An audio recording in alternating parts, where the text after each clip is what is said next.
ஆண்டவராக இயேசு கிறிஸ்துவின் நாமத்தினால உங்கள் எல்லாரையும் வாழ்த்து வரவேற்கிறேன்.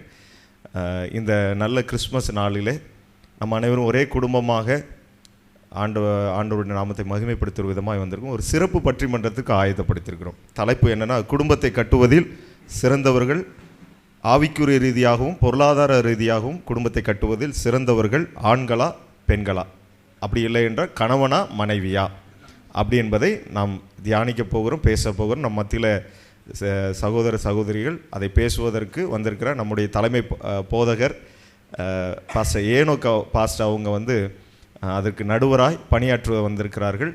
நம்ம எல்லாம் கரங்களை தட்டி ஒரு விசை தேங்க்யூ. ஒரு சின்ன ஜெபிப்போம். கண்களை மூடி. ஆண்டவரே, எங்கள் நல்ல பிதாவே, இந்த நல்ல அருமையான வேலைக்கான நன்றி. சகோதரர்கள் ஒருமித்து வாசம் பண்ணுவது எத்தனை நன்மையும் இன்பயுமாக இருக்கிறது என்று வேதம் சொல்லுகிறது அல்லவா? ஆண்டவரே, அங்கே ஜீவனும் ஆசீர்வாதமும் உண்டு என்று சொன்னபடி நாங்கள் உங்களுடைய சத்தியத்தை தியானிக்கிறோம். கர்த்தர் இது மூலமாய் கர்த்தர் ஆசீர்வதிங்க. பேசுகிற ஒவ்வொருவரையும் கர்த்தர் எடுத்து பயன்படுத்த முடியாது ஜெபிக்கிறேன். ஆண்டவரே, உங்கள் நாமம் மகிமைப்படட்டும். ஆண்டவரே, எல்லா தடைகளையும் கர்த்தர் மாற்றி போடுங்க. இயேசுவின் நாமத்தில் ஜெபிக்கிறோம் எங்கள் நல்ல பிதாவே, ஆமென். ஆமென். போதும். இந்த நம்ம ஈவனும் நல்ல சமாரி நாச்சுப்பாளையம் சபையினுடைய சார்பில் கிறிஸ்துமஸ் கொண்டாட்டத்தின் ஒரு பகுதியாக நாம் இன்றைக்கு ஒரு பட்டிமன்றத்தை முன்னாடி வச்சிருக்கிறோம். ஆமென் சொல்லாமா? இல்லை, பட்டிமன்றம் கேட்க பார்க்க வந்தவங்களை பார்த்தாலே பயமாக இருக்கு. நல்லா சிரிச்சுட்டு இருக்கேன். இங்கே ஒன்றும் இல்லை, இது ஒரு ஜாலி ப்ரோக்ராம். நம்ம சபையில் இருக்கிற பிள்ளைகளை பேச வச்சு பார்க்குறோம். அவங்க தப்பாக பேசுகிறாங்க, ரைட்டாக பேசுகிறாங்களாங்கிறதான் முதல் பேசு. ஆகவே இதை ரசிக்கணும். குறை இதெல்லாம் கண்டுபிடிக்கல. இது வாதையிட போகிறோம். பல கருத்துக்களை கொண்டு வர போகிறோம். தலைப்பை புரிந்து கொள்ளுங்க. அனுபவத்திலே பேசலாம். குடும்பத்தை கட்டுவதில் சிறந்தவர்கள் ஆணாகிய கணவனா பெண்ணாகிய மனைவியா, இதுதான் தலைப்பு. புரிஞ்சுக்கிடுங்க. யார் இதில் சிறப்பாக பங்காற்றுகிறார்கள், பங்களிக்கிறார்கள் என்பதை நீங்கள் ஆதாரபூர்வமாக சொல்லணும். அப்போ நான் கேட்போம், மற்றவங்களுக்கு கேட்பாங்க. அப்போ இவ்வளவு ப்ராப்ளம் இருக்கா, இவ்வளவு காரியம் இருக்கா அப்படின்னு சொன்னான். ஒன்றை புரிந்து கொள்ளுங்க. நான் இன்ட்ரோடக்ஷனாக சொல்கிறேன், அப்போ தான் புரியும். குடும்பம் என்பது ஆண்டவர் நமக்கு கொடுத்த வரப்பிரசாதம். குடும்பம் அப்படின்னா கொடு இன்பம், கொடு இன்பம், இன்பத்தை கொடுக்கிற ஒரு அமைப்பு. இதை ஏற்படுத்தினவர் தேவன். ஒரு ஆண் ஒரு பெண் அவர்களை திருமண உறவு மூலமாக ஒரு கட்டமைப்பை உண்டாக்கி அதை முதலாவது ஏற்படுத்துகிறார். குடும்பம்னாலும் கணவன் மனைவி ஆரம்பத்தில் வர்றது குடும்பம். ஆனால் அதுக்குள்ள அவங்க மட்டுமில்ல, அடுத்து அவங்களுடைய பிள்ளைகள் வருகிறாங்க, அடுத்து அவங்க உறவினர்கள் வர்றாங்க. எல்லாம் வரும்பொழுதுதான் அந்த குடும்பம் பாருங்க பலமடையும். இப்போ மற்ற எல்லா ஜீவராசிகளுக்கும் இப்படிப்பட்ட ஒரு அமைப்பு இல்லை. ஒரு சில மிருகங்களுக்கு இருக்கும், ஆனால் அவைகளால் பேச முடியாது, செயல்பட முடியாது. ஆனால் அவைகள் குடும்பமாக செயல்படுது. மிருகங்களில் யானைகள் குடும்பமாய் வாழுகிறது, குரங்குகள் குடும்பமாய் வாழுகிறது, சிங்கங்கள் வாழுகிறது. ஒரு சில மிருகங்கள் குடும்பமாக வாழாது. ஆனால் தலை சிறந்த மனிதன், ஆறறிவு படைத்த மனிதனுக்கு, தமது சாயலை உண்டாக்கின மனிதனுக்கு ஆண்டவர் ஒரு கட்டுப்பாட்டு வரையோடு கூட ஒரு குடும்பத்தை ஏற்படுத்துறார். இதுவரைக்கும் பார்க்கல, இனி பார்த்தா உங்களுக்கு நான் சொல்றேன். ஆனா இங்க பேசுறதுக்கு பரிதாபமான நிலைமையில வந்திருக்காங்க. ஆனா உங்க சபைக்கு இது ஆசீர்வாதம். நன்றாக புரிந்து கொள்ளுங்க. ஒரு குடும்பம் சிறப்பாக இருந்தா தான் அவங்களுடைய, அதாவது முதல்ல கணவன் மனைவி நல்லா இருந்தா தான் ஒரு குடும்பம் நல்லா இருக்கும். ஒரு குடும்பம் நல்லா இருந்தா தான் அந்த திருச்சபை நல்லா இருக்கும். கணவனா மனைவியாங்கிற ஒரு பட்டிமன்றத்துக்கு போயிருந்தேன். கடைசியில் நான் அடிபடாம தப்பிச்சு வந்ததே பெருசு. சண்டை ஆயிடுச்சு. ஒரு சபையில் போனோம். பிள்ளைகள் வளர்ப்பதில் தலை சிறந்து விளங்குகிறவர்கள் கணவனே, பெண்களே, மனைவியே. இது அதில் ஒரு கப்பிள்ஸ் புருஷன் இந்த பக்கம், பொண்டாட்டி இந்த பக்கம் வந்துட்டாங்க. இவன் சும்மா இருக்கக்கூடாது. கூட்டத்தை பார்த்த உடனே வீராவேசத்தோட அவன் இருக்கிறாங்கிறத மறந்து பேசிட்டான். அவன் உள்ளத்தில் இருக்கிறதெல்லாம் கொட்டிட்டான். இவன் அப்போவே பத்திரகாளியாக நிமிர்ந்தா. என்கிட்ட வந்து பாஸ்டர் சொன்னார், பாஸ்டர் அவள் கோபத்தோடு இருக்கா, நீங்கள் ஜாக்கிரதையாக இறங்க நடுவர் அப்படின்னா. நான் அப்போவே சுதாரிச்சிட்டேன். நான் ஃபஸ்ட்டே சொல்லிட்டேன், பெண்கள் பக்கம் தீர்ப்பு சொல்ல நான் ரெடி ஆகிட்டேன்ட்டேன். அவன் மைக்கை வாங்கினா பாருங்க, கெட்ட வார்த்தையா கிழிச்சாலாக்கா அவனை.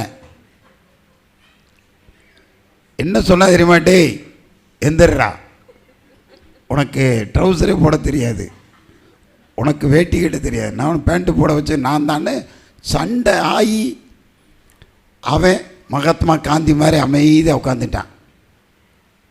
நான் சொல்லிட்டேன், தீர்ப்பு ஓம் பக்கம்தாம்மா, வெற்றியாளர் நீதான்ட்டு நான் எந்திரிச்சு போயிட்டேன்.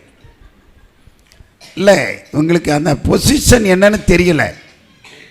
கணவன்னா இப்போ நான் சொல்கிறேன்னா, முதல்ல இதில் தலை சிறந்தவங்க யாருங்கிறத பிறகு தீர்மானிக்கிறதுக்கு முன்னாடி இவங்க ரெண்டு பேருக்குமே ஒரு சில குவாலிஃபிகேஷனை கத்தர் வச்சுருக்காரு. கணவன் மனைவி, ஜாடி, அடுத்து என்னது, யார் ஜாடியாவாரும் இருந்துட்டு போங்க, ஆனால் ஒரு ஆள் எப்படி இருக்கணும், மூடியார். ரெண்டு ஜாடியாக இருந்தா அது ஒன்றுமே பண்ண பிரயோஜனப்படும். அது சில நினைக்கிறாங்க கணவன் மனைவினா, மனைவி என்ன நினைக்க, என்ன மாதிரியே எனக்கு புருஷன் இல்லையே. அவங்க பிள்ளைகளை அடிக்கும்போது பாருங்க, உன் தகப்பன மாதிரி முட்டாளா இருக்கேன்னு சொல்லி அடிக்கிறது முன்னாடி. புரிஞ்சுக்கங்க, நீங்கள் ஜாடியாக இருந்தால் அந்த ஜாடிக்கு எது தான் தேவை, மூடி தான் தேவை. அப்போ எப்படி இருக்கணும், ஒரு பெண் தலை சிறந்த பெண்மணியாக இருந்தால், மனைவியாக இருந்தால், அதுக்கு ஏற்ற மாதிரி ஒரு சாந்தமான ஒரு கணவனை தான் கத்த தந்திருப்பார். இவன் அடங்காப்பிடாரியாக இருப்பான், அவன் எப்படி இருப்பான், அமைதியாக இருப்பான். அப்போ ரெண்டுக்கு என்ன ஆயிரும், பொறுத்தாயிரும். இவளும் கோபக்காரி அவனும் கோபக்காரனா என்ன ஆகும், குடும்பமே ரெண்டு அழிஞ்சு போகும். எங்கள் சபையில் ஆரம்பத்தில் 15 வருஷத்துக்கு முன்னாடி ஒரு கப்பிள்ஸ், அவளுக்கு வயசு 18, 6 வருஷமாக காதலிச்சாலாம். அப்போ எத்தனை வயசில் காதலிக்க ஆரம்பிச்சிருக்கா, 12. இவனுக்கு 20, 14 வயசில் இவன் காதலிச்சான். 6 வருஷம் காதலிச்சு சரின்னு பெற்றவங்கெல்லாம் கல்யாணம் முடித்து எங்கள் சர்ச்சு பக்கத்தில் வச்சு, பாஸ்டர் இது வரைக்கும் எங்கள் பொறுப்பில் இருந்தால் இனி உங்கள் தலையெழுத்து அப்படின்னு ஏன்ட்ட ஒப்படைச்சி போயிட்டாங்க. நான் ஒரு 2 ஆத்துமா வருதுன்னு. பாஸ்துமார்களுக்கு என்னைக்குமே ஆசை என்ன தெரியுமா, ஆனால் அந்த ஆத்துமா எந்த ஆத்துமான்னு தெரியாது, அது பழி வாங்குகிற ஆத்துமாவா என்னன்னு. அந்த ஆத்துமாவை நான் ஒரு வீடு வாடகை பிடிச்சி எம்ஜிஆர் காலில் கொண்டு வச்சுருந்தேன். அங்கேருந்து ஃபோன் வந்துச்சு, பக்கத்து வீட்டுக்காரன் ஃபோன் பண்ணுறான், சார் நீங்கள் வாடகைக்கு வச்சுட்டு போன 2 அடிச்சு இங்கே மல்லு கட்டி உருண்டுக்கிட்டு இருக்கு, வாங்கன்னு. எனக்கு கடுமையான கோபம். இன்றைக்கி அவனை பிடிச்சி எப்படி ஆகிலும் அரெஸ்ட் பண்ணி அவனை ஜெயிலுக்குள்ளே அடிக்கணுன்ட்டு இங்கேருந்து பைக் எடுத்துகிட்டு போனேன். போனால் வீடு கந்த கோலமாக கிடக்கு, அவள் தலைவரி கோலமாக நிற்கா, இவன் சோறு பக்கம் வடிவேலு மாதிரி திரும்பிக்கிட்டு அவன் அப்படியே நிற்கான். அவள் ஆள் ஒல்லி, இவன் ஆள் குண்டு. நான் போனவொன்னே டே இங்கே வாடானே, நம்ம தான் பாஸ்ட் மாதிரி பெண்கள் பக்கம் தானே பேசுவோம், இப்போ இல்லைன்னா உயிரோட வாழ முடியாதுல்ல. நான் போய் உன்னை மெண்டல் உன்னை பாடுறா, இப்போ போலீஸ் ஃபோன் பண்ணி உள்ளே தள்ளுறேன்னு. திரும்பினா பாருங்க அழ ஆரம்பிச்சிட்டாங்க. கோன்னு அழுகிறேன், அழுதுகிட்டே இருந்திருக்கேன் போலுக்கு. எனக்கே உடஞ்சிருச்சு. எதுக்கு அழுகிறாம்னே, டே எதுக்குடா அழுகிற அப்படின்னு கேட்டால், நீங்கள் பாஸ்டே இல்லைன்ட்டான். நான் பாஸ்ட் இல்லைன்னா அனைவரும் பேர் சொல்கிறாங்க, அதை நானும் ஒத்துக்கிறேன். என்ன பண்ணுறது, என்னடான்னா அடித்தது அவ, அடி வாங்கினது நான். அடி வாங்கிட்டு நிற்கிறேன். நீ ஏன்டா அடிக்கலை? நான் அவளை லவ் பண்ணுறேன், அடித்தா செத்துருவா, அதனால அடியை வாங்கிட்டு இருக்கேன் அப்படிங்க. என்ன ஒரு பொறுமைன்னு பாருங்க. அப்போ குடும்பம்னா அதில் பல காரியம் இருக்குது. குடும்பத்தை நல்லா புரிஞ்சுக்கோங்க. சரியாக குடும்பத்தை கரெக்டாக கொண்டு போனால் அது மாதிரி பரலோகம் எதுவுமே கிடையாது. கொஞ்சம் மிஸ் பண்ணிங்கன்னா அது மாதிரி நரகம். நீங்கள் உலகத்தையே அலெக்சாண்டர் மாதிரி சுதந்திரித்து ஜெயிச்சு வந்திருக்கலாம். ஆனால் உங்கள் வீட்டில் இருக்க மனைவியை சரி பண்ணலைன்னா நீங்கள் உலகத்தை ஜெயிச்சு புண்ணியமே கிடையாது.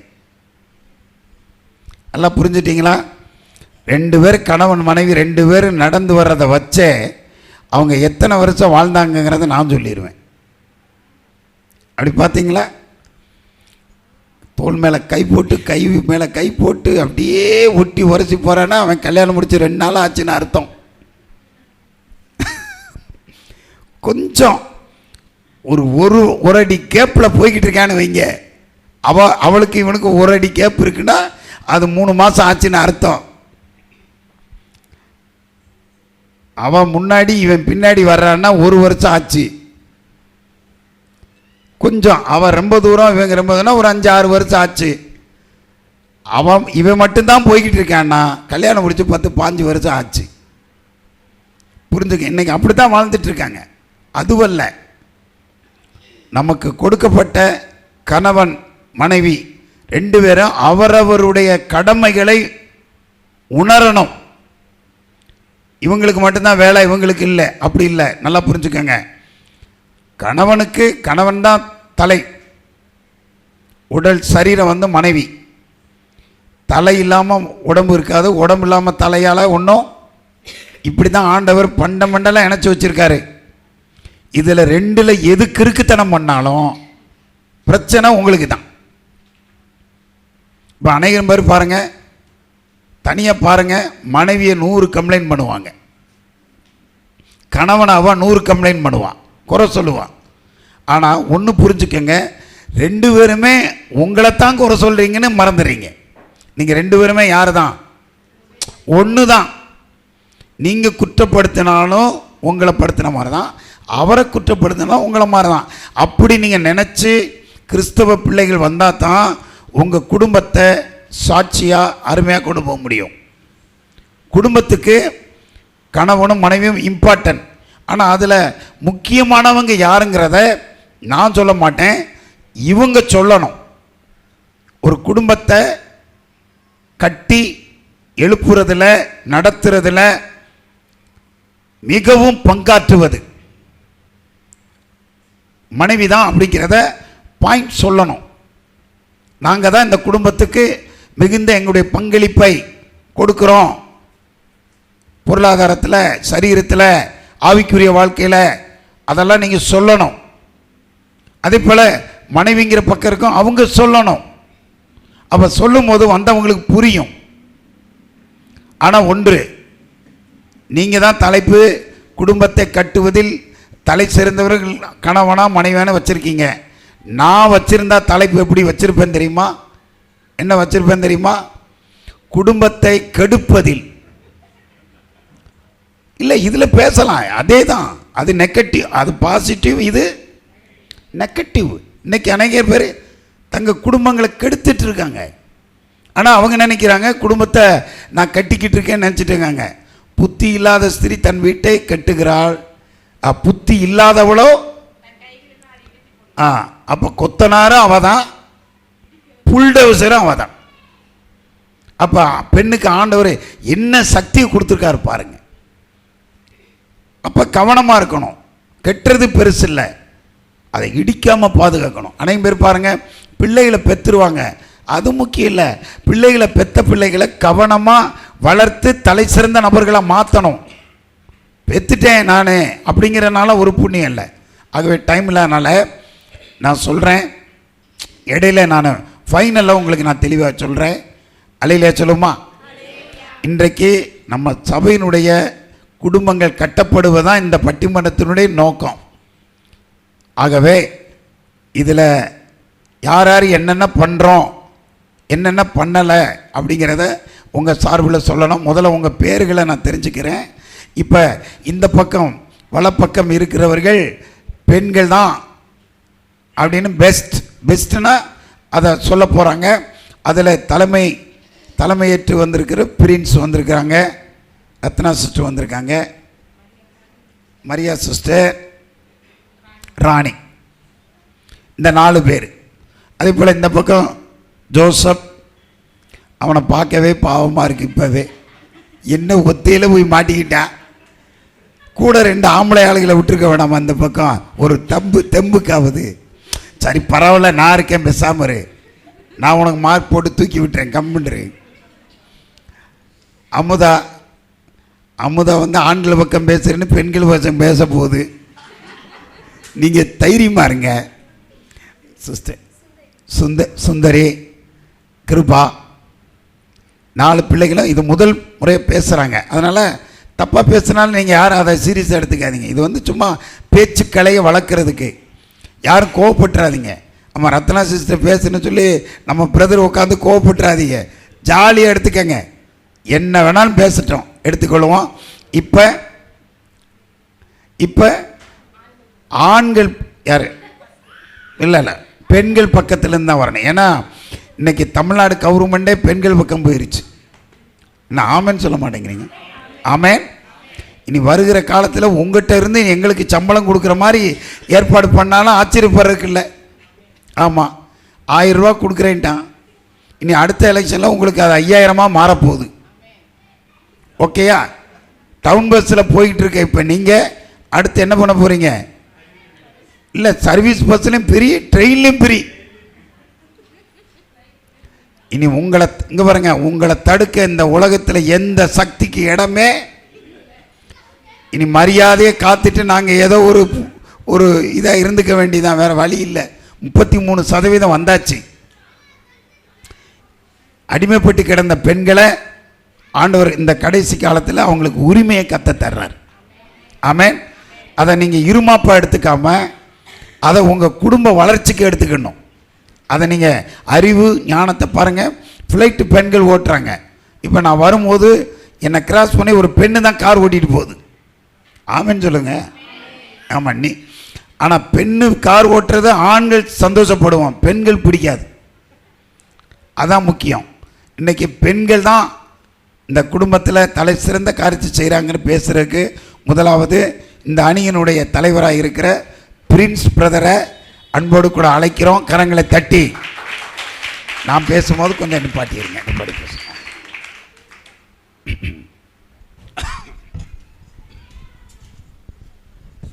இவர் தெரிஞ்ச பெண்கள் பக்கம் போனாரா, சீட்டு குலுக்கி போட்டு போனாரா? அதான பார்த்தேன். Okay okay okay. தங்களுடைய வீர உரையை ஆற்றும்படி அழைக்கிறோம். கர்த்தருடைய பரிசுத்த நாமத்துக்கு மகிமை உண்டாவதாக.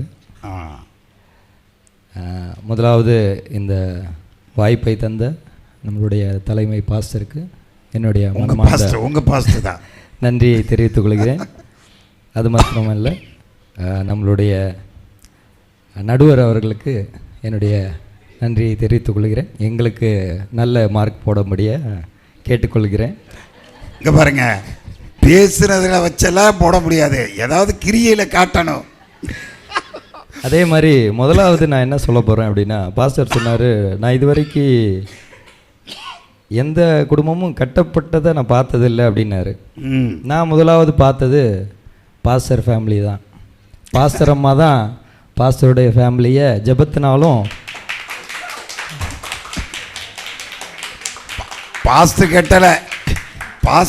ஜெபத்தினால தான் ஐயாவுடைய ஓட்டம் இந்த அளவுக்கு வேகமாக ஓடுதுன்னு நான் சொல்ல முடியும். யாரெல்லாம் இதை ஒத்துக்கிறீங்க? ஆடியன்ஸு எங்களுக்கு சப்போர்ட் பண்ணணும். நாங்கள் கரெக்டான பாயிண்ட் சொன்னோம்னா வரும்போது ஆளுக்கு ஒரு 100 ரூபா கொடுத்து ஒரு 10 பேரை கூட்டு வந்து கட்சிக்கார மாதிரி உட்கார வச்சுருக்கணும். நாங்கள்லாம் அப்படித்தான் செய்வோம். ஸோ அதனால் அந்த விதத்தில் வந்து அதை வந்து பாஸ்டர் மாற்றிக்கணும் அந்த ஆன்சரை. சரி. அதே போல் இன்னும் நிறைய காரியங்கள் சொன்னார். ஃபவுண்டேஷன், அதாவது கட்டமைப்பு சரியாக இருக்கணும் அப்படின்லாம். எல்லா குடும்பத்துலேயும் பிரச்சனைகள் வரதான் செய்யும். பிரச்சனை இல்லைன்னா என்ன ஆகும்? பிரச்சனை இல்லை அப்படின்னா, இப்போ எக்ஸாம்பிள் நம்மளுடைய ஹார்ட் பீட்டு இப்படி நேராகவே போச்சுன்னா என்ன ஆயிரும்? செத்ததாக ஆயிரும் உடம்பு. செத்ததாக இருக்கக்கூடாது அப்படின்றதுக்காக தான் அப்பப்போ ஏற்றம் இறக்கம் வருது. அதனால் லைஃப்பில் நிறைய சண்டைகள் எல்லாம் வரதான் செய்யும். அதெல்லாம் தாண்டி லைஃப்பை கொண்டு போகணும் அப்படின்றது தான் இன்றைக்கான சூழ்நிலை நடந்து கொண்டு இருக்கிறது. அப்போ நம்ம என்ன பண்ணணும் அப்படின்னா, பாஸ்டர் சொன்ன மாதிரி தான் 2 பேருமே சரிசமமாக இருந்துக்கணும். இல்லை, இப்போ நீங்கள் பெண் பக்கம் பேசுகிறீங்களா, ஆண்கள் பக்கம் பேசுகிறீங்களா? அது கடைசியில் சொல்லுவேன் ஐயா. சரி சரி, நீங்கள் சொன்னால் தான் தீர்ப்பு சொல்ல முடியும். ஸோ அதனால் எங்கள் டீமில் மிகவும் திறமையானவர்கள் நிறைய பாயிண்ட்ஸோடு வந்திருக்காங்க. நான் இப்போ முதலாவது கொண்டு வந்திருக்காங்க. முதலாவது நான் ஆவிக்குரிய ரீதியாகவும் இங்கே நடைமுறையில் நடக்கிற ஒரு சின்ன ஒரு எக்ஸாம்பிள் வச்சு நான் உங்களுக்கு எல்லாருக்கும் அதை சொல்ல போகிறேன். முதலாவது பைபிள் ரீதியாக நம்மளுடைய தெபோரால் எடுத்துக்கலாம். தெபோரால் அவங்க என்ன பண்ணாங்க, நியாயம் விசாரிக்கிறவர்களாக இருந்தாங்க. இது மூலயமா என்ன சொல்ல வரேன் அப்படின்னா, அவங்க லேடிஸ் அப்படின்றது யாருமே ஒன்லி வீட்டில் இருக்கிற வேலைகள் மட்டும்தான் செய்கிறவங்க அப்படின்றது இல்லாமல் அவங்களால எல்லா வேலையும் செய்ய முடியும் அப்படின்றது தான் நான் சொல்ல வரேன். இதில் அவங்க நிறைய நல்ல வேலைகளை செய்தார்கள். பைபிள் காரியங்கள் நிறைய விஷயங்கள் நம்ம அதை உள்ள டீட்டெயிலாக போக தேவையில்ல. உங்களுக்கு அதை ஜஸ்ட் ஒரு எக்ஸாம்பிளாக வைக்கிறேன். அதே மாதிரி தான் இப்போ இருக்கிற காலகட்டத்துலேயும் நிறைய பேர் எல்லா துறைகள்லையும் விளங்குறாங்க. ஆனால் இதே நம்ம ஜென்ஸை எடுத்துக்கிட்டோம் அப்படின்னா கிச்சன் பக்கமே போக மாட்டாங்க. அவங்களுடைய வேலைகள் செய்வாங்க, நைட்டு வீட்டுக்கு வருவாங்க, சாப்பிட்டு தூங்கிடுவாங்க. ஆனால் பெண்கள் பார்த்திங்கன்னா காலையில் 4 மணிக்கு எந்திக்கணும். அவங்களுக்கான சரி தூங்குகிற நேரங்கள் இல்லை பிரின்ஸ். சொல்லுங்க ஐயா. 4 மணிக்கு எந்திரிக்கிற பெண்கள் யாராவது குறிப்பிட்டு காட்டுங்க பார்க்கலாம். இருக்காங்க. நான் எல்லாத்துக்குமே பாஸ்தரமாகவே எக்ஸாம்பிளாக சொல்லிடுவேன். அது என் தொல்லை தாங்க மாட்டாமல் அவன் 4 மணிக்கு எந்திரிப்பார். ஸோ பாஸ்தர் அம்மாவை சொல்லலாம், என்னுடைய வருங்கால அம்மாவையும் சொல்லலாம். அவங்களும் 4 மணிக்கு எந்திரிச்சிட்றாங்க. அந்த மாதிரி நிறைய பேர் இருக்காங்க. இப்போ இருக்கிற ஜென்ரேஷன் மேபி கொஞ்சம் அதில் வீக்காக இருக்கலாம். ஆனால் அவங்களும் கூடிய விரைவில் வந்துடுவாங்க. எந்திரிச்சா சந்தோஷம்தான். ஆமாம். ஸோ அதனால் காலையில் ஏந்திக்கிறாங்க. அவங்களுக்கான ரெஸ்ட் டைம் அப்படின்றது எதுவுமே கிடையாது. இங்கே இருக்கிற எல்லா லேடிஸையும் கேட்டிங்கனாலே அவங்களே சொல்லுவாங்க. ஏன்னா அவங்க கல்யாணம் ஆனதுக்கப்புறம் ஒரு குறிப்பிட்ட காலம் வரைக்கும் ஏதோ கொஞ்சம் நல்லா இருக்கிற மாதிரி இருக்கும். அதுக்கப்புறம் குழந்தைகள் எல்லாம் வந்துட்டாங்கன்னா திருப்பி அவங்களுடைய லைஃப் ரொட்டீன் அப்படின்றது அவங்களுக்கான எந்த ஒரு காரியங்களும் செய்கிறதுக்கு அவங்களுக்கு நேரமே கிடையாது. அப்படி இருக்கும் பொழுது அதே சமயம் ஜென் சைடு பார்த்திங்கன்னா அவங்க வெளியில் போவாங்க, நிறைய பேரை சந்திப்பாங்க. அவங்களுக்கு அந்தளவுக்கு என்ன தான் ஒர்க் ப்ரெஷர் இருந்தாலும் அந்த ஸ்ட்ரெஸ்ஸுன்றது குறைஞ்சிரும். பட் ஆனால் ஃபேமிலியில் லேடிஸ் வீட்லேயே இருக்கிறதுனால என்ன ஆகுது அப்படின்னா அவங்களுக்கு நிறைய ப்ரெஷர் ஆகுது. வெளியில் போயிட்டு வர்ற ஹஸ்பண்டுக்கிட்ட வேறு யார்கிட்ட காட்ட முடியும் கோவத்தை? அதனால தான் அதை ஹஸ்பண்ட்கிட்ட காட்டுறாங்க. கரெக்டு தானே பாஸ்டர்? கோவம் மட்டும் காட்டினா பரவாயில்ல. ஆமாம் ஆமாம். அதே சமயம் பாசமும் நிறைய காட்டுவாங்க. ஏன்னா எல்லா கோபம் இருக்கிற இடத்துல தான் என்ன இருக்கும், குணம் இருக்கும்னு சொல்லுவாங்க. அப்போ நீங்கள் பாசத்தை தானே சொல்லணும், கோபத்தை எதுக்கு சொல்லுங்க? உங்கள் அணிக்கே வீக்காக பேசுகிறீங்க. இல்லைப்பா சார், நீங்கள் சொல்லியிருந்தீங்கல்ல பாத்திரம் உடையது மண்டை உடையது, நீங்கள் ஒரு வீட்டுக்கு போனீங்கன்னு சொன்னீங்கல்ல. ஆமாம், அதுக்கான எக்ஸாம்பிள் தான் சொல்கிறேன். சரி. ஸோ அதனால் ஏன்னா ஃபஸ்ட்டு பாஸ்டர் சொன்னதுலேருந்தே ஆரம்பிச்சிடணும், அப்போ தான் அது கரெக்டாக இருக்கும். ஸோ அதே மாதிரி ஸோ இதுதான் விஷயம். அதனால் பெண்களில் தான் என்னுடைய கருத்துப்படி ஏன் நான் அந்த சைடு போனன்றதுக்கான ரீசன் எப்பொழுதும் நாங்கள் வெற்றியாளராக இருக்கணும் அப்படின்றது தான் எங்களுடைய நோக்கம். அதனால் வெற்றியாளருடைய சைடில் இருக்கணுன்றதுக்காக தான் நான் தைரியமாக லேடிஸ் சைடு போனேன். ஸோ ஏன்னா எனக்கு தெரியும் கண்டிப்பாகவே நானும் லைஃப்பில் நிறைய பார்த்துட்டு தான் வந்துட்டுருக்கேன். எந்த இடத்துல போனாலும் நிறைய கஷ்டங்களுக்குள்ளாக போகிறது அது பெண்கள் மட்டும்தான். ஆண்கள் என்ன தான் கஷ்டங்கள் போனாலும் இப்போ நான் சொன்ன மாதிரி சில விஷயங்களில் அவங்களுக்கு நிறைய விஷயங்கள் இப்போ ப்ரேயர் லைஃபாக எடுத்துக்கிட்டோம், நான்லாம் ப்ரேயரே பண்ண மாட்டேன். ஆனால் நான் இப்போ நிற்கிறேன் அப்படின்னா அதோடைய ஜெபம் வந்து அப்பா அம்மாவோடைய ஜெபம், அம்மாவுடைய மெயின் ஜெபம், அம்மாவுடைய ஜெபம். அப்போ அப்படி இருக்கும் பொழுது ஏன்னா அவங்க தான் வீட்டில் நிறைய நேரம் இருக்காங்க அப்படின்றதுனால அவங்களால ஜெபிக்க நிறைய நேரங்கள் கிடைக்குது. ஆண்டவருடைய சமூகத்தில் நின்று போராடி ஜெபிக்கிறதுக்கான நேரமும் டைமும் கிடைக்குது. அதே சமயம் பொருளாதார ரீதியாக எடுத்துக்கிட்டோம் அப்படின்னு பார்த்தீங்கன்னா, இப்போ ஹஸ்பண்ட்ஸை போய் கேட்டு பாருங்கள், ஒரு நாளைக்கு எவ்வளோ காய்கறி செலவாகுது, கிராசரி எவ்வளோ செலவாகுதுன்னா யாருக்கும் தெரியாது. தெரியுமா பாஸ்டர்? சம்பாத்தியம் பண்ணுறது யார்? சம்பாத்தியம் மட்டும்தான், ஒரு பங்கு மட்டும்தான். 10ல் ஒரு பங்கு ஜென்ஸ் செய்வாங்க, 9% மற்றது எல்லாமே லேடிஸ் தான். ஸோ அதில் வந்து பார்த்திங்கன்னா காய்கறியாக இருக்கட்டும், வீட்டுக்கு தேவையான திங்ஸாக இருக்கட்டும், எல்லா விதமான செய்கைகளும் லேடிஸ் தான் செய்கிறாங்க. இதை வந்து ஆப்போசிட் டீம்லேயும் ஒத்துப்பாங்கன்னு நினைக்கிறேன். ஏன்னா சிஸ்டர் கூட அப்படி தான் இருப்பாங்க அவங்க. ஏன்னா இந்த சைடு பேசுகிறதுனால மேபி மாற்றி பேசலாம், இல்லை ஆனால் போய் பேசக்கூடாது. அவங்க 1 மணி நேரத்துக்கு மட்டும் ஆண்கள் பக்கம் 1 மணி நேரத்துக்கு மட்டும், அப்புறம் அடுத்து உங்கள் லெவலுக்கு வந்துடுவாங்க. ஸோ அதனால் எங்களுடைய தரப்பில் இருந்து பெண்களே இந்த காரியங்களில் முதன்மையாக விளங்குறாங்க. ஆண்களுக்கும் பங்கு இருக்குது, பங்கு இல்லைன்னு நாங்கள் சொல்லவே இல்லை. பங்கு இருக்குது. ஆனால் நான் சொன்ன மாதிரி 10ல் 1%, 2% கண்டிப்பாக பங்கு இருக்குது. ஏன்னா வேலைக்கு போகிறாங்க, வேலைக்கு போனால் தான் சம்பளம். அதே சமயம் பெண்களும் அதுக்கு ஈடாக வேலைக்கெல்லாம் போகிறாங்க இப்போ.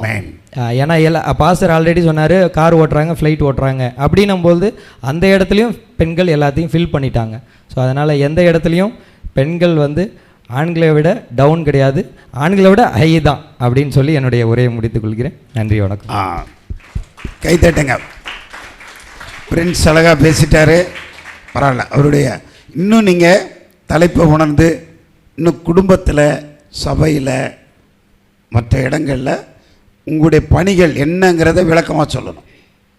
பெண்கள் உண்மையிலே பெண்கள் நிறைய பண்ணுறாங்க, அதை நான் சொல்லக்கூடாது, நீங்கள் தான் சொல்லணும். அதே போல் ஆண்களுக்கு என்னென்ன காரியங்கள் இருக்கிறது அப்படிங்கிறத அவங்க வாயால் சொல்லணும். சிறந்தவங்களா அப்படி நம்ம சொல்லலை, 2 பேருமே ஒன்று தான். சிறந்தவங்களான்னு சொல்லலை, குடும்பத்தை கட்டுவதில், நடத்துவதில் யாருடைய பங்களிப்பு சிறப்பான வேலை இருக்குது. இப்போ புருஷன் சமாதி பண்ணி கொண்டு வராரு, இது ஷாப்பிங்காக போய் கெடுத்துட்டு வருது, உடனே நான் தலை சிறந்தாலும் சொல்ல முடியுமா? அப்படி சொல்லக்கூடாது.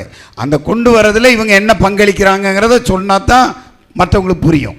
இப்போ ஒரு சில குடும்பங்களை பார்த்தீங்கன்னா நான் பார்த்துருக்கேன், கணவன் கொஞ்சமாக கொண்டு வரதை அந்த பெண்கள் சுருக்கமாக செலவழித்து கடனே இல்லாமல் நல்லா தெளிவாக வாழ்கிறாங்க இல்லையா, அதை நீங்கள் சொல்லணும். அதே மாதிரி இவர் கஷ்டப்பட்டு பொருளீட்டி கொண்டு வருகிற அந்த காரியங்களெல்லாம் இவங்க சொல்லணும். குடும்பத்தில் என்னென்ன கஷ்டங்களை பெண்கள் அனுபவிக்கிறாங்க, ஆண்கள் சுமக்கிறாங்க, இதெல்லாம் நீங்கள் எடுத்தோன்னா தான் வந்திருக்கவங்களுக்கு புரியும், எனக்கு புரியும். ஆகவே இப்போ 2வது அணியிலேருந்து அவர் ஜோசப், அவர் ஒரு 5 நிமிடம் முதல் ரவுண்டில் பேசுகிறதுபடி வர்றாங்க. கை தட்டி வரவேற்பு கொடுங்க. ஜெமிமாவை பார்க்காம பேசுங்க, இந்த பக்கம் திரும்பிக்கங்க. இல்லை இல்லை, நீ அங்கே இரு, இந்த பக்கம் அவர் திரும்பிட்டேன்னா பேச்சு வரும். ரைஸ்லாட், எல்லாருக்கும் வணக்கம். முதலாவது நம்ம நடுவரை வந்ததுக்கு நம்ம பாசுரப்பாக்காக நான் ரொம்ப நன்றி செலுத்துக்கிறேன். 1000 வேலை இருந்தாலும் இவங்க என்னடா பேசி கிழிக்க போகிறான்னு கூட அவர் பார்க்கணும்னே வந்திருக்கிறார். ஆண்களை பக்கம் என்ன பேசுகிறாரு பார்ப்போம் அப்படின்னு சொல்லி. ஆனால் அவர் சொல்லிட்டாரு, எங்கள் பக்கம் தான் திருப்பி கொடுப்பாரு. முதலாவது நானும் நம்ம பாசுரம்மா வச்சு தான் பேச போகிறேன். அவங்க எதிர்கட்சியில் இருக்கிற ஒரு ப்ளீஸ் பிரதர் பேசினார். எதிர்கட்சி ஆயிட்டாரா? எதிர்கட்சி தான், ஒரு 1 மணி நேரத்துக்கு. Okay okay. அவர் சொன்னார், பாஸ்டர் இந்த அளவுக்கு இருக்கிறாரு அப்படின்னா பாசுராமாவோட ஜபம் தான் காரணம்னு. நான் இல்லைன்னு மறுக்கலை. ஆனால் பாஸ்டர் இந்த அளவுக்கு இருக்கிறாரு அப்படின்னா அவருடைய விசுவாசம், அபிஷேகம், ஜபம், அவர் ரசிக்கப்பட்ட விதம், ஆண்டவருக்காக ஓடுறதை பார்த்து ஆண்டவரே பாசுரமாவை காலை எழுந்து ஜபிக்க வச்சிருக்க மாட்டார். ஏன் என்ன யாரும் பேச மாட்டீங்க? மாத்திருக்கலாம்ல ஐயா, சொல்லுங்க. உங்களுக்காக தான் பேசிட்டு இருக்கேன். என்னப்பா நம்ம சைடு ஒருத்தனை கை தட்ட மாட்டீங்க? இவங்க நம்ம ஆளுகளே நான் என்ன ஓட்டு சொல்றேன்னா, வாங்கி போடுங்க. அவருடைய அர்ப்பணிப்பை பார்த்து அவர் ஓடுற விதத்தை பார்த்து பாஸ்டர்மாவே என்ன செஞ்சிருப்பாங்க, இந்த அளவுக்கு ஆண்டருக்காக ஓடி உழைக்கிறாரே, நமக்காக ஓடுறாரு, குடும்பத்துக்காக பிள்ளைகளுக்காக ஓடுறான்னு அவங்களே வந்து என்ன செஞ்சிருப்பாங்க, ஜெபம் பண்ணி நம்ம அவருக்காக தாங்குவோம்னு சொல்லி ஜெபிச்சிருப்பாங்கன்னு நான் சொல்றேன். ஒருத்தரும் கை தட்ட மாட்டீங்களே. அப்புறம் இன்னொன்று சொல்கிறேன், பாஸ்டர் ஐயா சொன்னார், நடுவர் அவர்கள் சொன்னார், கல்யாணம் முடிச்சு அந்த 6 வருஷம் அந்த கதை நான் மறுபடியும் போக விரும்பலை. அடி வாங்கிட்டு அமைதியாக இருந்த அந்த பையன் பற்றி சொன்னார். பாருங்க, 6 வருஷம் லவ் பண்ண அந்த பையன் என்ன, அந்த பொண்ணு என்ன சண்டை வந்திருந்தாலும் அடிச்சிருக்க கூடாது, பரவாயில்ல அடிச்சுட்டா, திருப்பி அவன் இருக்கிற சைஸுக்கு ஓங்கி ஒரு ஆட வச்சோ செத்துருப்பாள்ல, அவன் அடிக்கலைல்ல. இப்போ எந்த அளவுக்கு அந்த பெண்கள் அந்த அந்த பொண்ணு மேலே அவன் அன்பு வச்சிருந்தா அவன் அதை தாங்கிட்டு இருந்திருப்பான். யோசனை பண்ணி பாருங்க. அப்போ பொறுமை யாருக்கு இருக்கு? ஆண்களுக்கு தான். அல்லேலூயா. கையை தட்டுங்கப்பா. என்னப்பா நீங்க பதற பார்த்தா எனக்கு இங்க பதட்டமா இருக்கு. அதே போல இன்னொன்று சொல்லுங்க, தெவரால் பத்தி சொன்னாரு. அவங்க என்னதான் இருந்தாலுமே கோலியாத்தை கொள்ள ஆண்டவர் தேர்ந்தெடுத்தது நம்ம ஆண்கள் என தாவீதை தான். ஆமென். அவன் பொடியனா இருந்தாலும் அவன் ஆண்மகன். அவனை கொண்டு தான் அந்த கோலியாத்தை அடிச்சாரு. ஆமென். போர் வீரனா மாத்தினாரு, நாட்டை பிடிக்க கொடுத்தாரு. என்னதான் பெண்கள் இருந்தாலுமே, சமைச்சாலும் எல்லாம் பண்ணாலுமே சரி, வீரத்தில் சிறந்தது ஆண்டவர் கொடுத்ததெல்லாம் ஆண்களுக்கு தான். ஆமென். அல்லேலூயா. ஆண்களை தான் ஆண்டவர் தேர்ந்தெடுக்கிறாரு. பாத்தீங்கன்னா நிறைய சொல்லிக்கொண்டே போலாம். எனக்கே சொல்லலாம் இல்ல, எனக்கே இப்பதான் வீரம் வந்த மாதிரி தெரியுது. பாத்தீங்களா, நடுவரவளுக்கே வீரம் வந்துருச்சு. இல்ல நீங்க பேசுறத வச்சு சூப்பர். ஆமென். கிதியோனை அழைச்சாரு. வீரத்துல யாரு? ஊழியத்துக்கு ஆண்களை தான் அழைச்சாரு. ஆமென். சீசர்களை தெரிந்து கொண்டது பூரா எல்லா ஆண்களை தான். அப்போ வீரத்துக்கு துணிச்சலுக்கு ஆண்கள் தான். ஆமென். அவங்கள குறை சொல்லலை, அவங்க எல்லாம் பண்ணலாம். ஆனால் இருந்தாலும் ஆண்கள் தான் என்று சொல்லி நான் உங்கள் மத்தியில் பேசுகிறேன். அதே போல் பாருங்கள், 1000 தான் இருந்தாலுமே அவங்க எல்லா வேலையும் செய்கிறாங்க, எல்லாம் பண்ணுறாங்க. வெளியே போய் உழைக்கணும் ஆணாக இருந்தால். அது ஆண்கள் வேலைக்கு போகிற ஆண்களுக்கு நிறைய தெரியும். பிரதர் கூட தெரியும்னா அவருக்கு மேரேஜ் ஆகலை, அதனால் தெரியல. பாருங்கள், நாங்கள் அதாவது ஆண்களுக்கே சொல்கிறோம், நாங்கள் போய் கஷ்டப்பட்டு வேலை செய்யணும். அவர் சொன்னார், காய்கறி விலையெல்லாம் இன்னைக்கு தெரியுமா? கேஸ் அளவு எனக்கு தெரியும். காய்கறி வாங்கிட்டு வர்றது நான் தான். ஒரு நாளைக்கு எவ்வளவு கேஸ் ஆகலும் எனக்கு தெரியும். அந்த தக்காளியோட ரேட் நான் சொல்லுவேன். தக்காளியோட போன வாரம் ரேட் 30 ரூபா கிலோ, கத்திரிக்காய் 20 ரூபா, கேரட் 20 ரூபா.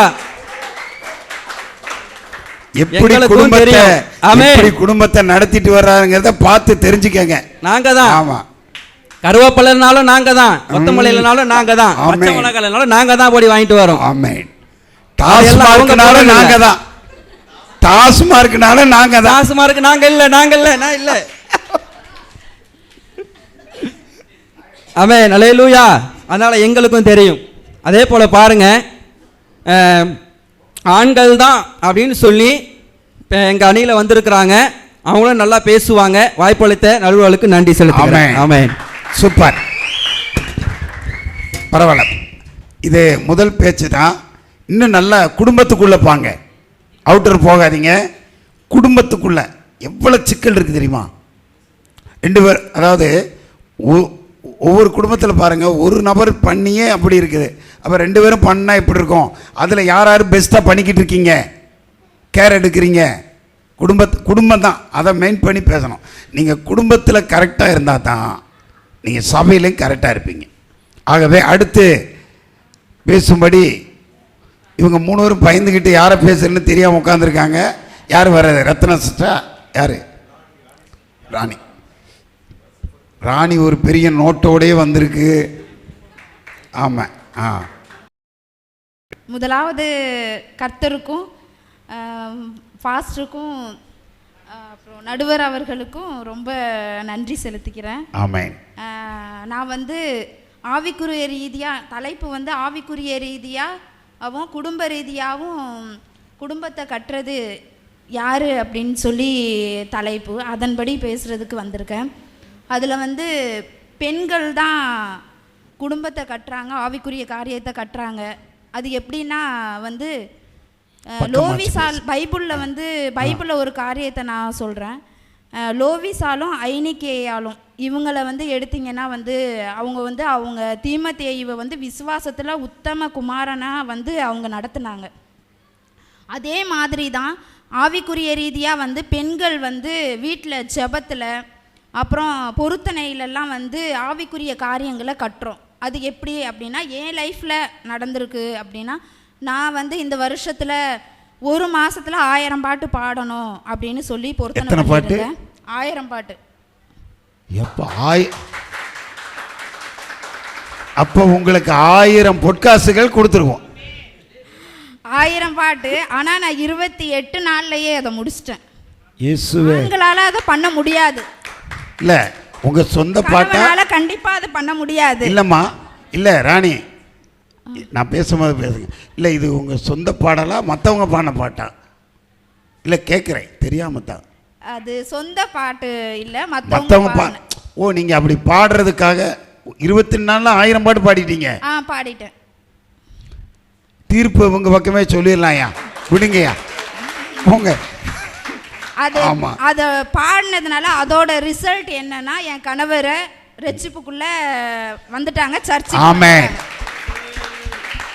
இப்போ 1.5 மாசம் ஆகுது அவங்க வந்து சர்ச்சுக்கு வந்து. குடும்பத்தை கட்டிருச்சு பாருங்க. குடும்பத்தை வந்து பெண்கள் தான் கட்டுறோம். இன்னொரு காரியம், வெளியில ஒரு அக்கா இருக்காங்க, அவங்க என்கிட்ட சொன்னது, ஒரு பாட்டியம்மா வந்து ரொம்ப சர்ச்சுக்குள்ள இருக்கிறாங்க. ஆனால் அவங்க குடும்பத்தில் யாருமே ரட்சிக்கப்படல. அவங்க வந்து ஜெபத்தில் எந்நேரமும், வயசானவங்களை நீங்கள் பார்த்தீங்கன்னா எந்நேரமும் ஜெபத்தில் தான் இருப்பாங்க. மனைவிங்க வயசான பாட்டிங்கெல்லாம் வந்து ஜெபத்தில் தான் இருப்பாங்க. அப்படியே ஜெபத்திலேயே இருந்த வரைக்கும் அவங்க பேரனுக்கு 1.5 லட்சம் வரைக்கும் சம்பளமாங்கய்யா இருந்திருக்கு. அவங்க வந்து இறந்துட்டாங்க திடீர்னு. அவங்க இறந்ததுக்கப்புறம் வீடு இழந்துட்டாங்க, அந்த சம்பளத்தை இழந்துட்டாங்க, எல்லாமே இழந்து இப்போ ரொம்ப சாப்பாட்டு கூட ரொம்ப கஷ்டப்படுறாங்க. இந்த அம்மா இறந்ததுனாலயா? இறந்ததுனால அவங்க கூடவே ஆண்டவருடைய ஆசீர்வாதம் போயிருச்சு அப்படின்னு அந்த குடும்பம் வந்து நம்புது. அப்ப இது எப்படி பெருமையா சொல்ல முடியும்? போகும்போது ஆசீர்வாதத்தை இது கொண்டு போயிருச்சுன்னு சொல்ல முடியும்? அப்போ வந்து அவங்களுடைய ஜெபத்தினால தானே அந்த குடும்பத்துல வந்து ஆசீர்வாதம். அந்த ஜெபம் இல்லாததுனால இப்ப டவுன் ஆயிட்டாங்க. அப்ப ஆவிக்குரிய காரியத்தை அந்த பாட்டி கட்டி இருக்காங்க. அப்போ வந்து பெண்கள் தான் கட்டி இருக்காங்க. ஆவதும் பெண்ணாலே, அழிவதும் பெண்ணாலே. ஓகேயா? ஓகே. அதே மாதிரி பொருளாதாரத்துக்கு வந்து நகோமி வந்து ரூத்துக்கு வந்து கோதுமை மணியை காமிப்பாங்க.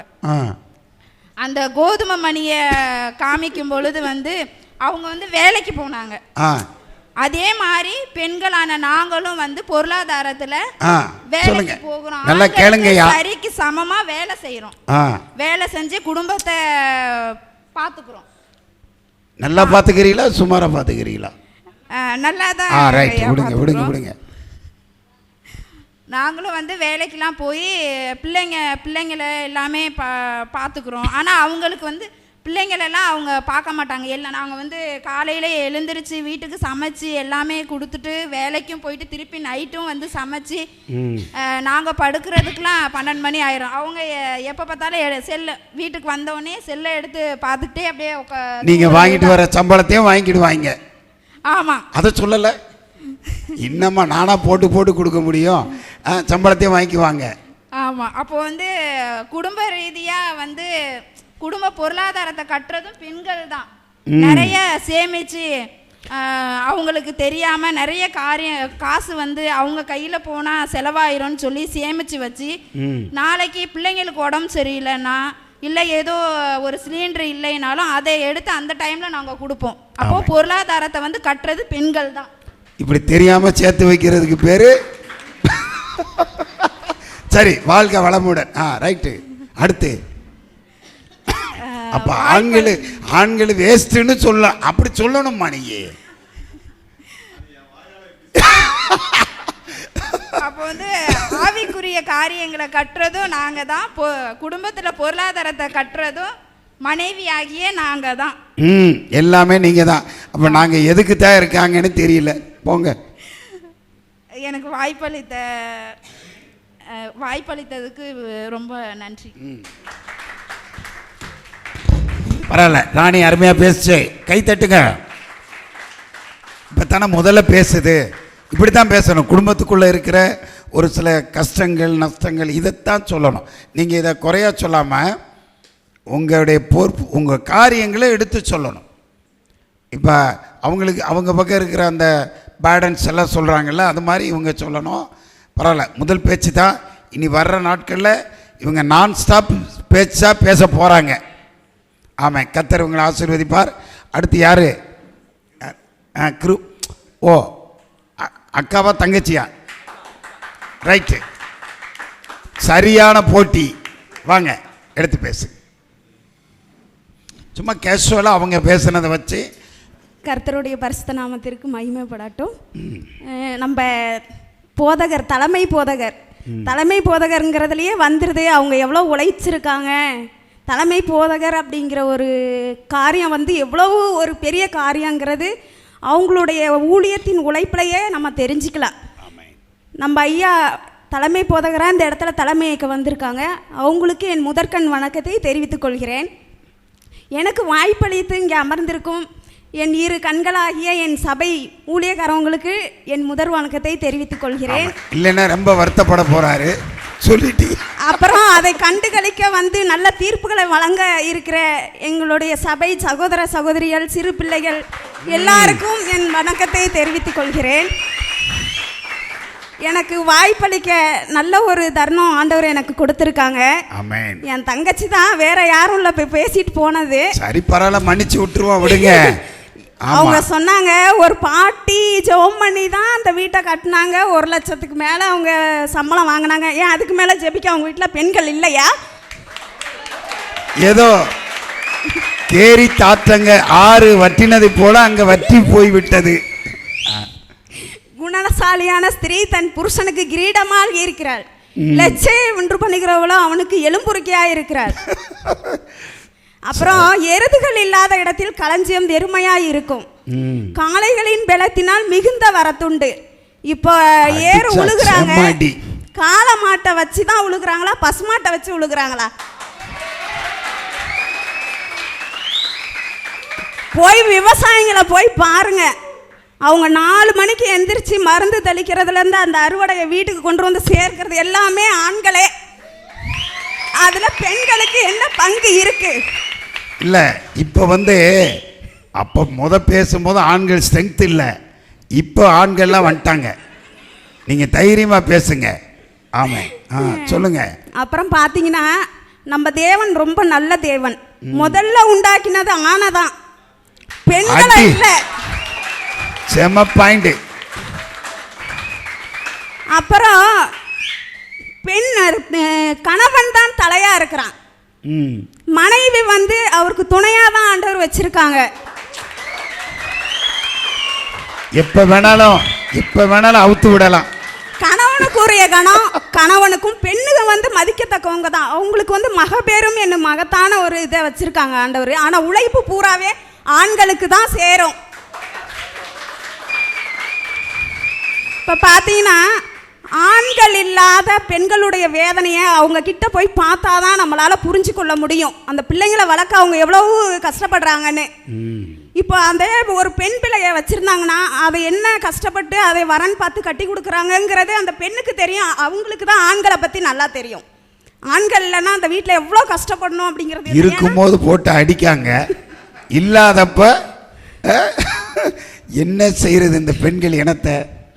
அப்புறம் பார்த்தீங்கன்னா எங்களை வந்து எங்கள் சித்தி பொண்ணு தான் முத திருப்பூர் கூட்டிகிட்டு வந்திருந்தாங்க. கூட்டிகிட்டு வந்து விரட்டியே விட்டுட்டாங்க, வேலைக்கு வாங்க ஒரு 4 பிள்ளைங்க சேர்ந்துன்னு. எப்போ 2006. எனக்கு அப்போ வயசு 16. எங்களுக்கு அவ்வளோவா விவரம் தெரியாது. அதுக்கு முன்னாடி ஒரு 3 மாதம் எங்கள் அத்தை பிள்ளைங்க நாங்களும் வேலை செஞ்சோம். கூட்டிகிட்டு வந்தவங்க அட்வான்ஸ் 500 வாங்கி எங்கள் அக்கா தான் போய் என்ன பண்ணாங்க, அவங்க வீட்டு செலவெல்லாம் வாங்கிக்கிட்டாங்க. எங்களுக்கு இத்தினூண்டு அரிசி போட்டு அரை வயிறும் கால் வயிறும் சாப்பாடு கொடுத்துருந்தாங்க. அப்போது அந்த பிள்ளைங்கெல்லாம் கேட்டாங்க, உங்கள் அக்கா எங்களுக்கு சமைச்சி கொடுக்குற சாப்பாடு வயிற்றுக்கு பத்தலைக்கு இருப்பா அப்படின்னு. இப்போ நான் சொன்னேன், என்ன 1 வாரம் பொறுத்துக்கங்க, நம்மளுக்கு அட்வான்ஸ் வாங்கி எப்படியும் வீடு பார்த்து கொடுத்துருவாங்க அப்படின்னு நான் சொன்னேன். ஆனால் பார்த்து கொடுக்கல. அந்த 2000 ரூபா எங்கள் பேரில் ஆளுக்கு 500 ரூபா அட்வான்ஸ் வாங்கி அவங்க வீட்டு பொருள் செலவெல்லாம் பார்த்துக்கிட்டாங்க. எங்கள் மாமா எப்படின்னா எங்கள் அக்கா என்ன சொன்னாலும் தலையாட்டுவாங்க. ஒரு மிரட்டுனாங்கன்னா அவர் மிரண்டுருவார். காலையில் அவர் தான் எந்திரிச்சு சமைப்பார். எந்த பெண்களும் சமைக்காது. எந்திரி தேனு எந்திரி தேனு எந்திரின்னா அவர் எந்திரிக்கவே மாட்டார். அவர் தான் அரிசி ஊற போட்டு சாப்பாடெல்லாம் செய்வார். சோம்பேறி கூட்டம் பழுக்க.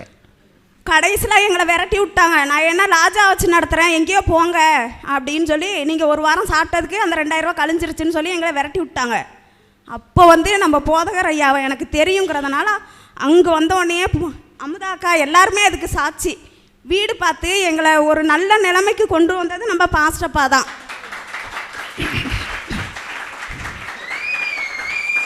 அப்புறம் எங்கள் ராணி சொன்னால் 1000 பாட்டு பாடி நான் என்ன பண்ணேன், என் வீட்டுக்கார கொண்டு வந்தேன் என்னோட ஜெபத்துலன்னு. ஒரு பாட்டிலே வந்திருப்பாரு. இதுதான் தெரியாம 1000 பாட்டு பாடிட்டு இருந்திருக்கு. ஒரே பாட்டு, ஒரு பாட்டு போதாது. நான் சொல்றேன், ஏசப்பா என்ன சொன்னாங்க, ஒருவனிடத்தில் என் கதவை தட்டுவேன், அவன் திறந்தால் அவனிடத்தில் உள் புகுந்து உள்ளேயும் வெளியேயும் அவனை வந்து சரி பண்ணுவேன் அப்படின்னு ஏசப்பா சொல்லியிருக்காங்க. ஆனால் என் கணவர் வந்து ஒரு இந்து குடும்பத்திலேருந்து வந்தாருங்க. அவர் வந்தவர் என்னுடைய ஒவ்வொரு இதாக கிறிஸ்தவங்களை பற்றி ஒவ்வொன்றா நான் சொல்லும்போது அதை இருதயத்தில் ஏற்றுக்கிட்டு பார்த்தீங்கன்னா எப்போவுமே கல்யாணம் ஆனதுலேருந்து இப்போ வரைக்கும் எனக்கு சர்ச்சுக்கு போகிறதுக்கோ அவங்க குடும்பத்துலேயும் சரி ஃபேமிலியிலையும் சரி. எங்கள் வீட்டுக்காருக்கு 4 அக்கா 4 பசங்க 8 பேர். ஆனால் எங்கள் வீட்டுக்காரர் தான் சமாளிக்கிறாரு. எனக்கு இடையில கூட ஆப்ரேஷன் நடந்துச்சு. அவருடைய உழைப்பு தான். காயிலேருந்து வீட்டு செலவுலேருந்து அடுத்து என்ன பண்ணோம் எல்லாமே அவர் தான். நான் சப்போர்ட் பண்ணுறேன் அவருக்கு. ஆனால் முதல் தலை வந்து அவர் தான் எல்லா காரியத்தையும் வந்து செய்கிறாரு. எப்பா சூப்பர். அவர் தான் செய்கிறாரு. அப்புறம் நான் குடியிருந்த பக்கம் ஒரு லேடி ஒருத்தவங்க இருந்தாங்க வாடகைக்கு. வீடியோ நல்லா கவர் பண்ணி வச்சுக்கோ தம்பி. இது நம்ம ஒரு நாளில் போட்டு காட்ட வேண்டியிருக்கோம். வாடகைக்கு இருந்தாங்க. அந்த லேடி என்னன்னா ஒரு 40 ரூபா கரண்ட் பில்லுக்கு நான் 240 ரூபா வந்துருச்சு கரண்ட் பில்லு. நான் ஃப்ரிட்ஜு வச்சுருக்கேங்கிறதுனால அந்த லேடி எனக்கு கொஞ்சம் எச்சா சொன்னாங்க. சரி பரவாயில்ல, நம்ம ஆண்டவர் பிள்ளைங்க, எதுலேயும் நம்ம சலிச்சவங்க கிடையாதுன்னு நான் அதை ஏற்றுக்கிட்டேன். அப்புறம் பார்த்தா அந்த 40 ரூபாயே கொடுக்க மாட்டேன்னு சும்மா ட்ரெஸ் அப்படி வரைஞ்சி சொறிட்டு சண்டை கட்டுனாங்க பாருங்க. உலகத்தில் உள்ள அத்தனை வார்த்தைகளும் அந்த லேடி பேசினாங்க. யாரு? பெண்ணு தானே? பெண்ணு தான். அதாவது காற்றை கூட அடக்கலாம், பெண்ணுடைய வாயை மாத்திரம் அடக்கவே முடியாதுங்க. அல்லேலூயா. அதாவது பழமொழி சொல்லுவாங்க, வெளியில 4 வேஷ்டியை ஒன்றா காய போட்டுடலாம், இந்த புடவைங்களை காய போட்டு பாருங்களேன், ஒவ்வொன்றும் ஒரு வித கலராக காமிச்சு கொடுத்துரும். ஆனா சரி பரவாயில்ல. குடும்பத்தை கட்டுறது ஆண்களே. அதே மாதிரி ஊழியத்தில் பார்த்தீங்கன்னா நம்ம பெர்க்மான் ஐயா, மோகன் லாசர்ஸ், அப்புறம் பார்த்தீங்கன்னா நம்ம ஜோசப் பாலசந்திரையா, இன்னும் எவ்வளவோ பேர் எல்லாருமே ஊழியத்தில் அவங்களுக்குலாம் 7 பிள்ளைங்க, அடுத்த சந்ததியாக அவங்க எல்லாவற்றிலும் பொருளாதாரத்திலும் நல்ல ஒரு ஊழியத்திலும் அவங்கள ஆண்டவர் எவ்வளவு நல்ல ஒரு காரியங்களை அவங்கள நடத்திட்டு வராங்கங்கிறதுக்கு தேவ ஊழியர்கள் எல்லாருமே ஒரு சாட்சியாக இருக்காங்க. பெண்கள் வந்து ஜெபிக்கிறாங்க, ஆனால் ஆண்களை மாதிரி அவங்களால செய்ய முடியுமா? ஒரு இடத்துல போய் ஜெபிக்கணும்னா போக முடியுமா அந்த நேரத்துக்கு? கண்டிப்பாக அதில் ஆண்களுக்கு தாங்க மிகுந்த பங்கு உண்டு. நம்ம சப்போர்ட் பண்ணும் ஜெபத்தில், ஆனாலும் முழுக்க தலையாக செயல்படுறது ஆண்களே அப்படின்னு என்னுடைய உரையை நான் முடிக்கிறேன். வாய்ப்பு தந்த சபை மக்களுக்கும் போதகர்களுக்கும் நன்றி செலுத்துகிறேன். இல்லை கிருபா இவ்வளோ பேசுமான்னு யாருமே கனவுல பார்க்கல. பேசிருச்சு, என்ன இமோஷன் தெரியல, பரவாயில்ல. இல்லை பேச்சு தான், இதை விளையாட்டு எடுத்துக்கிடுங்க. அடுத்து இவங்களை பார்த்தாலே இப்போ பாவமாக இருக்குது. சரி பெண்ணு தானே, வந்து பெண் சார்பில் யார் பேச வர? மரியா சிஸ்டா, வாங்க பேசுங்க. உங்கள் கருத்துக்களை உங்கள் பொறுப்புகளை நீங்கள் சொல்லுங்கள். Praise God. கர்த்தருடைய பரிசுத்த நாமத்துக்கு மகிமை உண்டாகட்டும். வந்திருக்கிற பாஸ்டர் ஐயா அவர்கள், நம்ம சபை பாஸ்டர் ஐயாவுக்கு, வாலிபர்கள் ஒவ்வொருவருக்கு, யூத்துக்கு எல்லாத்துக்குமே நான் மனமார்ந்த நன்றியை தெரிவித்துக் கொள்கிறேன். சிஸ்டர் சொன்னாங்க, காளமாடு அப்புறம் என்ன மாடு? பசுமாடு, எருது. இது 2 மேயில என்ன சொன்னாங்க? காளமாடு தான். அது நாங்க மறந்துட்டோம். நீங்க எப்படி ஞாபகம் வைக்கிறீங்க? அத மறந்துருங்க. ஆனா பாருங்க, பசுமாடை விட்டுட்டாங்க. ஒரு பெண்ணு வந்து தான் ஒரு ஆண்டவராகிய இயேசு கிறிஸ்து பிறப்பதற்கு ஒரு பெண் தான் தேவைப்பட்டார். ஆண் துணை இல்லாம கர்த்தராகிய இது என்ன நெத்தி அடியா இருக்கு? பெண் தான் ஒரு பெண்ணை தான் தேர்ந்தெடுத்தார். ஏன்னா ஒரு பெண் தான் கர்த்தரை வானத்தையும் பூமியும் படைத்த இயேசு கிறிஸ்துவே ஒரு பெண் தான் உருவாக்கப்பட்டார். ஒரு பெண் துணை இல்லாமல் ஆணால் எதுவும் செய்ய முடியாது. அது 100% ஒத்துக்கிறோம்யா. ஒரு பெண் வந்து ஒரு குடும்பத்தை நடத்துறதுக்கு ஒரு பெண் முடியலனா, ஒரு காதல்ல ஃபெயிலியர் ஆனாவே ஆண் தாடி வச்சுட்டு சுத்த போயிடுவான். அவன் மாட்டுக்கு ஒயின் ஷாப்ல தான் பார்க்க முடியும். ஆனா வந்து ஒரு பெண் வந்து அப்படி இருக்க மாட்டா. அவளுடைய பிள்ளைகளை பெற்று எடுத்தா ஒரு வீட்டு வேலை செய்தும் கூட நம்ம குழந்தைய வளர்த்தோணும் தான் விட்டுட்டு போக மாட்டா. கண்டிப்பா அந்த பெண்ணுக்கு அவ்வளோ ஒரு அன்பு இருக்குது. ஏன்னா அன்புனாவே பெண் தான். ஏன்னா ஆண்டவர் வந்து ஒரு ஆண்டவர் மரித்து 3ஆம் நாள் உயிர் தெழுந்த போது 12 சீடர்கள் ஆண்டவரோட இயேசுவோட தான் இருந்தாங்க. ஆண்டவர் சொன்னார், நான் உயிர் தெழும்போது கலிலேயாவுக்கு நான் போவேன்னு சொன்னார். எந்த ஆண் அங்கே கலிலேயாவில் போய் இருந்தார் சொல்லுங்க? ஒரு பெண் தான். மரியாளுக்கு தான் இருந்தது, ஒரு பெண்ணுக்கு தான் இருந்தது. அவர் சொன்னார், நம்ம பிரதருங்க சொன்னார், ஆண்டவர் வந்து 2 கணவன் மனைவி சண்டை போட்டப்போ வந்து மனைவி தான் கணவன் அடித்தாங்க. கணவன் அன்புனால் அடிக்க முடியல அப்படின்னு. நோ மனைவி வந்து என்னதான் இருந்தாலும் அவங்ககிட்ட தான் ஒரு அன்பு இருக்குது. எத்தனை அடி அடித்தாலும் அவளுக்கு ஒரு அன்பு. புருஷனை மட்டும்தான் அடிப்பாங்க, வேற யாரையும் அடிக்க மாட்டாங்க. வேற யாரையும் அடிக்க முடியாது. இல்லை, கண்டிப்பான பெண்ணுக்கு தான் அந்த அன்புங்கிறது என்னன்னு தெரியும்.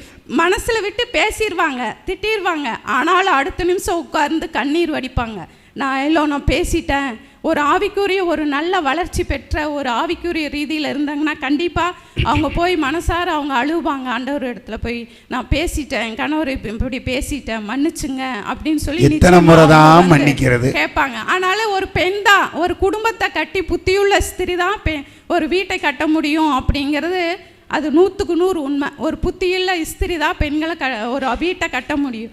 ஏன்னா ஒரு பெண்ணால் தான் வந்து ஒரு குடும்பத்தை உருவாக்க முடியும். ஆக்கவும் அழிக்கவும் சொல்லுவாங்களா, ஒரு குடும்பத்தை கட்டவும் முடியும் இடிக்கவும் முடியும் அப்படின்னா அது பெண் தான் அப்படின்னு சொல்லுவாங்க.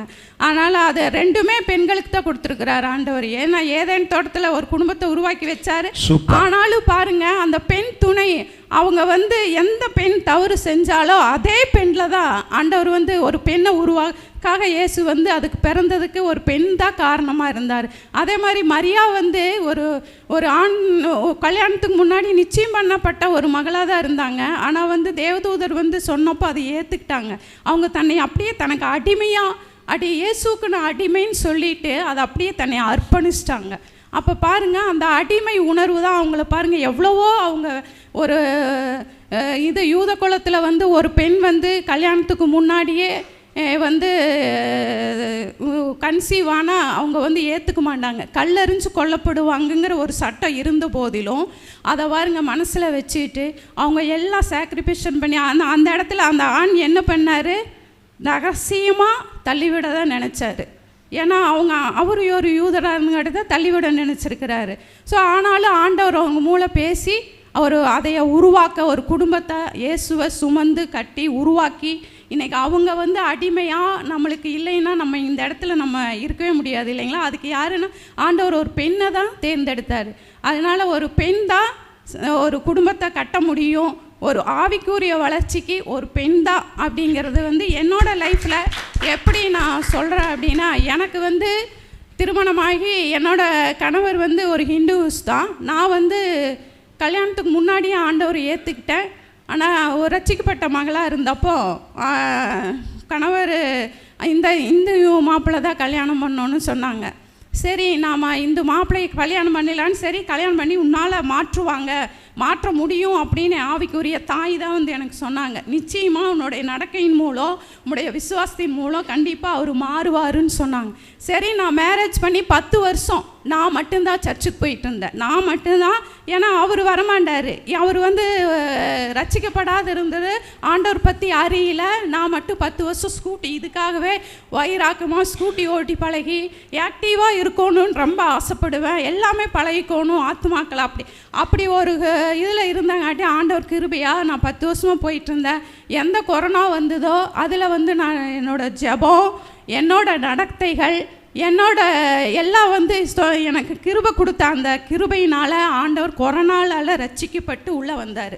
அந்த கொரோனா பீரியடில் நம்ம மோகன்சி லாசரஸை ஜெபிக்கலாம் வாங்க நிகழ்ச்சி பார்த்து உள்ளே வந்தார். இன்றைக்கி அவர் உள்ளே வந்து ஆண்டவருடைய ஊழியத்தை இன்றைக்கி செய்கிற அளவுக்கு வந்திருக்கிறாரு. அப்படின்னா ஜெபம், எங்கள் ஆவிக்குரிய தாய் ஜெபம். எங்கள் அருமை அம்மா எனக்கு வந்திருக்கிறாங்க. அவங்கள கேட்டு பாருங்கள். எங்கள் கணவர் வந்து 8 மணி வரைக்கும் தூங்குவார், பைபிளே எடுக்க மாட்டார். இன்றைக்கி ஆண்டவர் ஏதோ அதை பேச முடியாத அளவுக்கு வீட்டில் அவர் வச்சுருக்காரு. இருந்தாலும் ஆண்டவர் கிருபையாக அவரை நடத்தி கொண்டு இருக்கார். இன்றைக்கி ஆவிக்குரிய வாழ்க்கையில் 5 மணிக்கு எந்திரிச்சிட்றாரு. 5 மணிக்கு எந்திரிச்சு 1 மணி நேரம் ஜெபத்தில் இருக்கிறாரு. அப்ப தலை சிறந்தவர் யாரு? யாரு தலை சிறந்தவர்? யாரு? பெண்கள் தாங்க. நான் 4 மணிக்கு எந்திரிச்சு ஜெபம் பண்ணுவேன். அதை சொல்லுங்க. 4 மணிக்கு நான் எந்திரிச்சு அவரை பத்தி ரொம்ப சொல்லாதீங்க. டெய்லி நான் 4 மணிக்கு எந்திரிச்சு ஜெபம் பண்ணி என்னோட பர்சனல் ப்ரேயரை முடிச்சுட்டு கூட்டு ஜெபம், எழுப்புதல் ஜெபத்தில் கலந்து கொண்டுட்டு என்னோட ஜெப சத்தத்தை கேட்டு தான் ஒவ்வொரு நாளும் கணவர் எழுந்துட்டுருக்கிறாரு. அதை உண்மையாக அவரோட வாழ்க்கைக்கு இன்றைக்கி வேதத்தை படிக்கிறாரு, எல்லா சர்ச்சுக்கு வர்றாரு. அப்படின்னா அதுக்கு வந்து ஆவிக்குரிய வளர்ச்சிக்கு மட்டும் நம்ம தியாகம் நிறைய பண்ண வேண்டியது இருக்குது. ஏன்னா அவர் எந்திரிச்சு சில காரியங்களில் வந்து அவர் உடனே ப்ரெஸ் ஆகி அந்த நேரத்தில் உட்காந்தா நம்மளுக்கு ஏதாச்சும் கடைக்கு போக வேண்டிய காரியங்கள் எல்லாம் எதுவாக இருந்தாலும் சாக்ரிஃபைஸ் வண்டி எடுத்துகிட்டு ஓகமாக நானே போய் பால் வாங்கிட்டு வந்துடுவேன். இந்த மாதிரி நிறையா தியாகத்தை நான் பண்ணணுங்காட்டி ஆண்டவர் பண்ண கிருபை கொடுத்தாரு. இன்றைக்கி அவர் வந்து ஆவிக்குரிய வாழ்க்கையில் வளர்ந்து வந்துட்டுருக்காரு. கர்த்தருடைய நாமத்துக்கு மகிமையாட்டும். ஏன்னா ஒரு வீட்டை கட்ட முடியும் அப்படின்னா அது பெண்கள் மாத்திரமே. பெண்கள்னால தான் ஆவிக்குரிய வாழ்க்கையும் வளர்ச்சிக்கும் பொருளாதார வளர்ச்சிக்கும் ஒரு பெண்கள் தான் முடியும். ஏன்னா என்னோட லைஃப்பில் நான் மேரேஜ் ஆகி அடுத்த 1 மந்த்தே நான் ஜாப் போனேன். இப்போ வரைக்கும் ஜாப் போயிட்டுருக்கிறேன். இப்போ பிஸ்னஸ் ஆண்டவர் கொடுத்துருக்காரு. பிஸ்னஸ்லேயும் என் கணவருக்கு நான் கூட இருந்து எந்த வகையில் என்னால் உதவி செய்ய முடியும் அத்தனை வகையிலையும் பேசும்போது கர்த்தர் கொடுத்த இது வந்து கர்த்தரால மாத்திரம்தான் முடியும். ஆனால் வந்து இது பெண்கள்னால் தான். ஒரு பெண் ஆவிக்குரிய வாழ்க்கையில் வளர்ச்சியில் நல்லா இருந்தானா கண்டிப்பாக அந்த குடும்பத்தை பெண்கள் கட்ட முடியும், பெண்களால் கட்ட முடியும். அதுக்கு பெண் வந்து எல்லா வகையிலும் அவங்க தியாகம் பண்ணி பொருளாதார வசதியிலும் ஆவிக்குரிய வாழ்க்கையிலும் விட்டு கொடுக்கறதுல இயேசுவின் அன்பை வெளிப்படுத்துறதுல தான் கண்டிப்பாக எப்பேற்பட்ட ஒரு ஆணையும் பெண்கள் மாற்ற முடியும். இதுக்கு வந்து பெண்கள் தான் ஒரு ஆண்டவர் சாட்சியாக இருக்கிற வாய்ப்பை கொடுத்த இயேசு. சூப்பராக பேசிட்டாங்க, கை தட்டுங்க. மரியா சிஸ்டர் விட்டீங்கன்னா அடுத்த கன்வென்ஷன் பிரசங்கியார், அடுத்த கன்வென்ஷன் பிரசங்க மரியா சிஸ்டர். என்னது அவங்க பேர் ரத்னா, உங்கள் பேரும் உங்கள் பேர் தான் மரியா. சாரி நான் மாற்றிட்டேன். ரைட். இல்லை நல்லா பேசுகிறாங்க, கை தட்டி. இல்லை அவங்க உள்ளத்தில் எல்லாமே சொல்ல முடியாட்டா 1-2 பாயிண்ட் சொல்லிட்டாங்க. இதை சரி கட்டுறதுக்கு இந்த பக்கத்தில் யார் வரப்போகிறாங்கன்னு நான் பார்க்காமலே சொல்ல போகிறேன். யாருங்க? இன்னும் 2 பேர் எழுந்திரிக்காங்க. பாப்பா உங்கள் பேர் சுந்தரி. சுந்தரி இவங்க தான், பார்த்துக்கிடுங்க. ஆண்களே ஆண்களே அப்படின்னு நல்ல மனசில் 10 முறை சொல்கிறேன். பிறகு லேடிஸ் பக்கம் போயிடக்கூடாது, பார்த்துங்க. பேசுங்க. கர்த்தருக்கு ஸ்தோத்திரம். இந்த வாய்ப்பை கொடுத்ததுக்கு ஏசப்பாக்கு நான் ரொம்ப நன்றி சொல்கிறேன். அது இல்லாமல் இந்த ப்ரோக்ராமை செலெக்ஷன் பண்ணது பாஸ்டர், அதே போல் தீர்ப்பு கொடுக்க வந்தது பெரிய பாஸ்டர். பார்த்தா ஆண்கள் தான். அப்போது ஆண்கள் தலைமைத்துவத்தில் இருக்கும்போது சரியாக எல்லாமே என்ன செய்யும், செயல்படும். இப்போது சகோதரி சொன்னாங்க பெண்கள் தான் அன்பில் ரொம்ப சிறந்தவங்கண்டு. ஆனால் இவ்வளோ பொய் சொல்லக்கூடாது. பொய்யா? ஆமாம், இது எவ்வளோ பொய்னா எப்படி சொல்லணும்னா, இப்போது நீங்கள் வந்து பழத்தை தந்து நாங்கள் சாப்பிட்ருக்கோம். உங்கள் மேலே உள்ள அன்புனால தான் நாங்கள் சாப்பிட்டோம். ஏன் சாப்பிட்டீங்க? ஏன்னா அவங்க மேலே உள்ள அன்பு அவ்வளோ நம்பி அவங்க மேலே உள்ள அன்பில். அப்போ அவங்க மேலே அன்பு இருக்க நாங்கள் அந்த பழத்தை நாங்கள் சாப்பிட்டுட்டோம். இன்னொன்று என்னன்னா, நம்ம ஆதாமை குறித்து நம்ம பார்க்கும்போது பாருங்க, ஆதாம் வந்து தேவன் சாயலாக முதல் மனிதனாக படைக்கப்பட்டாங்க. ஒரு ஆண், கர்த்தர் வந்து ஆணை தான் படைச்சாங்க. அப்போ ஆண், அதே போல் இந்த உலகத்தை பண்படுத்த, பூமியை எல்லாமே பராமரிக்க கர்த்தரே ஒரு மனிதன்ட்ட பொறுப்பு கொடுக்குறாங்கன்னா அது ஆண்கிட்ட தான் கொடுக்குறாங்க. ஆண்கள் தான் ஆண்களுடைய தலைமைத்துவத்தில் இருந்தால் மாத்திரம்தான் ஒரு குடும்பமாக இருக்கட்டும், ஒரு சமுதாயமாக இருக்கட்டும், சபையாக இருக்கட்டும், அது சரியாக இயங்கும். எப்போ ஊடையில் இந்த பெண் வர்றாங்களோ, எப்போ இந்த ஊடையில் இந்த பெண் வராங்களோ அவங்க வந்து எல்லாத்தையும் செய்யறாங்க. எல்லா டேமேஜ் பெண்கள் வந்துட்டாங்கல்ல, நீ அவ்வளவுதான். நல்ல வேலை ஏசப்பா கடைசியாக பெண்களை படைச்சாங்க. முன்னக்கூட்டியே படைச்சிருந்தாங்கன்னா அதுலேயும் கொலைப்படி பண்ணியிருப்பாங்க. அதனால தான் கடைசியாக படைச்சாங்களோ என்னமோ தெரியல. இப்போ பாருங்க, அதே போல் ஆதாம் பாருங்க எவ்வளோ ஞானத்தில் சிறந்தவருங்க. மிருகங்கள் எல்லாம் பெயரிடுறாங்க, ஒவ்வொரு நேம் கொடுக்குறாங்க, ஃபுல்லாக அவங்க தான் கொடுக்குறாங்க. இன்னும் வரைக்கும் அவங்க என்ன நேம் சொன்னாங்களோ அதே தான். அதே போல் உங்களுக்கு பெயர் வச்சது கூட ஆண்கள் தான், ஆதாம் தான்.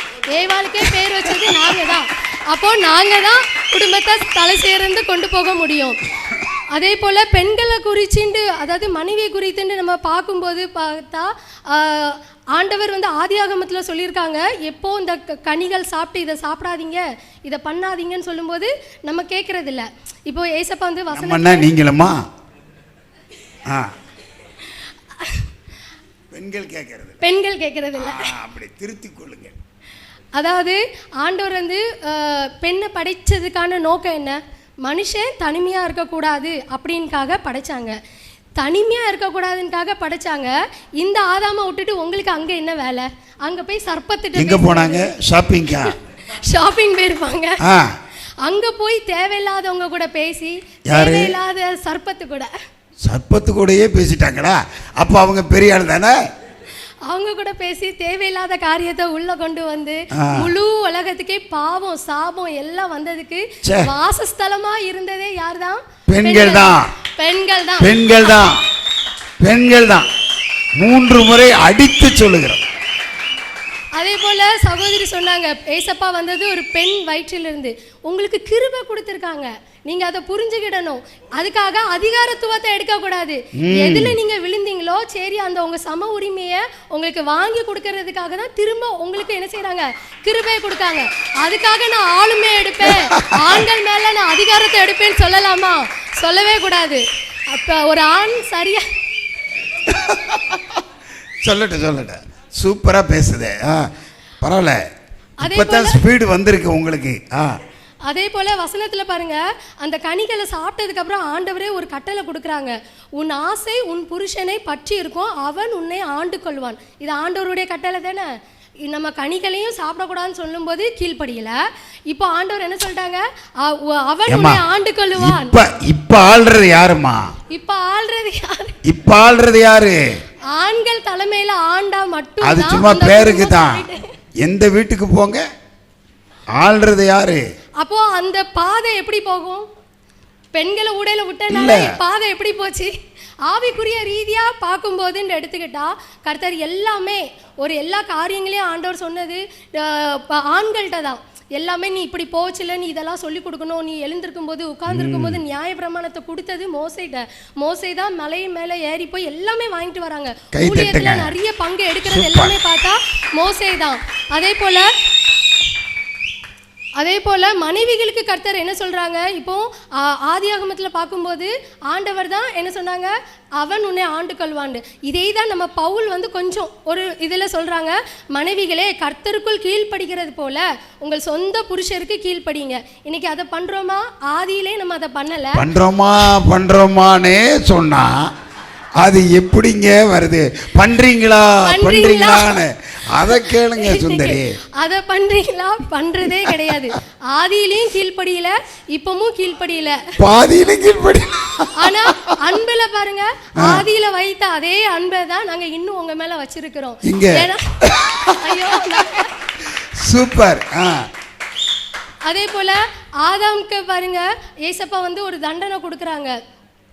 இந்த இது பண்ணனால ஆதாமுக்கு ஒரு தண்டனை கொடுக்குறாங்க. ஆனால் தவறு யார் மூலமாக வந்தது? பெண்கள் மூலமாக வந்தது. ஆனாலும் உங்களை நாங்கள் வெறுக்கலை, உங்களை தள்ளி விடலை.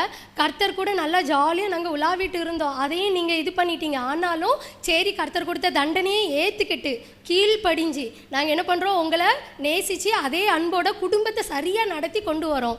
அப்போது ஆதாம் எப்படி கரெக்டாக இது பண்ணாங்களோ அதே போல் தான் ஆண்கள் என்னதான் நீங்கள் இது பண்ணாலும் சரி ஒருத்தருக்கு ஒருத்தர் விட்டு கொடுக்க போய் தான் சரியாக கொண்டு போகிறாங்க. ஆனால் தலைமைத்துவம் எடுக்கணும்னு பார்த்தா அது ஆண்களே தான். அதே போல் நோவாவை நம்ம பார்க்கும்போது பாருங்க, நோவா நல்ல ஒரு நீதிமானாக இருந்தாங்க. ஒவ்வொரு பைபிள் கேரக்டர் எழுதியிருந்தீங்கன்னு வைங்க, இன்னைக்கு ஆன்லைன் ப்ரேயர் தான். சொல்லுங்க, பேசுங்க. நோவா குறித்து பார்க்கும்போது நல்ல நீதிமான்.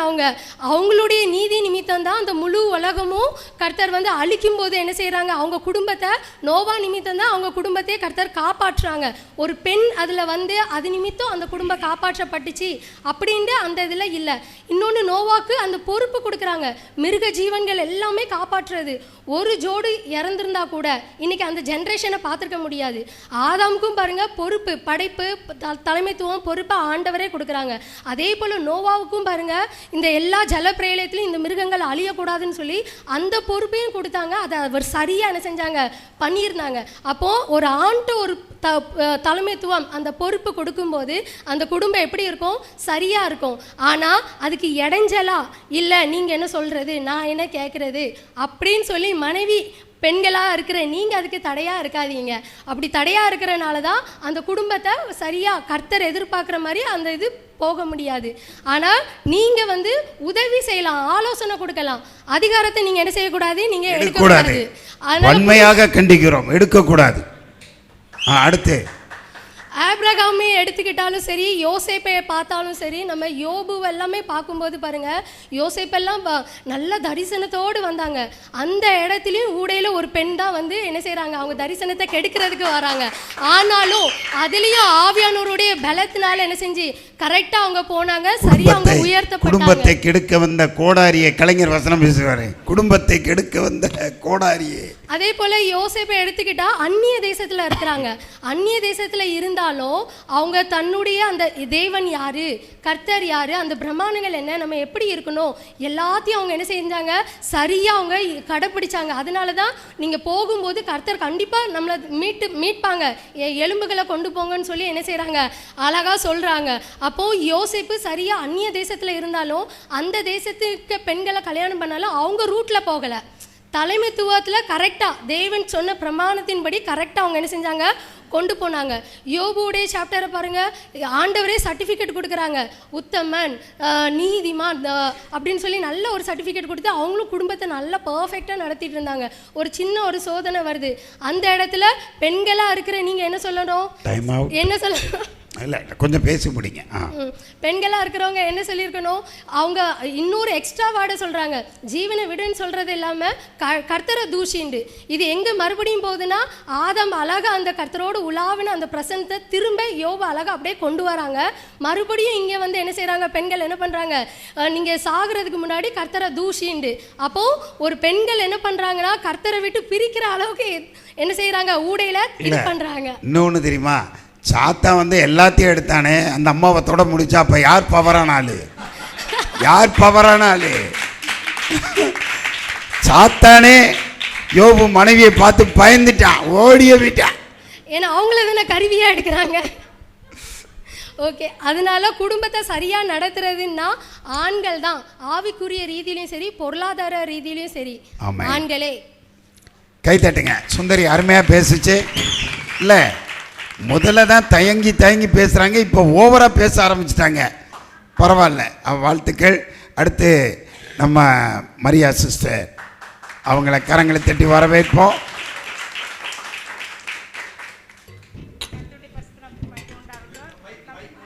எடுத்து மைக்கில் பேசுங்க. நம்மளுடைய மாவட்ட செயலாளராக வந்திருக்கும் தலைமை கோசரையாக்கும், நம்மளுடைய பாஸ்டராக இருக்கிற இரு பாஸ்டருக்கும், நம்ம சபை மக்கள் ஒவ்வொருவருக்கும் நான் முதற்க நன்றி தெரிவித்துக் கொள்கிறேன். சொன்னாங்க, நான் எல்லாத்துலேயும் ஆண்கள் தான், ஆண்களுக்கு மதிப்பு கொடுத்ததே பெண்கள் தான். நான் என்கிற பதத்திலிருந்தே நாம் என்கிற பதத்தை கொண்டு வந்ததே பெண்கள் தான். பெண்கள் இல்லாமல் ஆண்கள் முடியாது. இப்போ சொல்கிறாங்க எல்லாரும் மோசே. கண்டிப்பாக நான் சொல்கிறேன், பெண்கள் இல்லாமல் ஆண்களால் முடியாது. முடியாது.